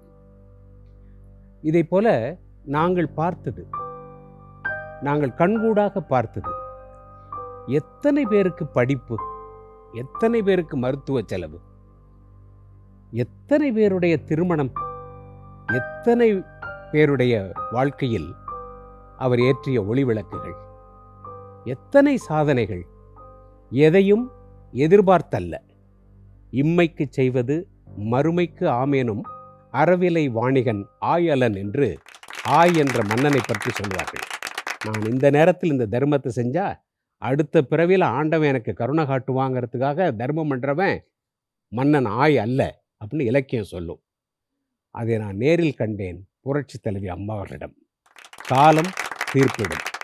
அவர் எத்தனை பெருமைக்குரியவர், எத்தனை சவால்களை தான் சந்தித்திருப்பார் என்று அவருக்கே தெரியாது. அவை அனைத்தையும் சவாலாக கூட அவர் எடுத்திருக்க மாட்டார். Every thread is an opportunity. அவருக்கு கிடைத்த வாய்ப்பையெல்லாம் பயன்படுத்தி தன்னை நிலைநிறுத்தி, புரட்சித் தலைவர் எம்ஜிஆர் அவர்களை பற்றி புலமைப்பித்தன் அவர்கள் எழுதியதைப் போல செல்லும் இடமெல்லாம் சீர்திருத்தி பேர் நிறுத்தி கல்லும் கனியாகும் கருணையால் எல்லோருக்கும் பிள்ளையென்று நாளும் பேச வந்த கண்மணியின் வாரிசாக வாழ்ந்து மறைந்த புரட்சி தலைவி அம்மா அவர்களுக்கு உங்களோடு சேர்ந்து நாங்களும் பிறந்த நாள் வாழ்த்துக்களை சொல்லி மகிழ்கிறோம், விடைபெறுகிறோம். நன்றி, வணக்கம். மிக்க மகிழ்ச்சி. ரொம்ப நன்றிங்க. Thank you very much. தேங்க்யூ.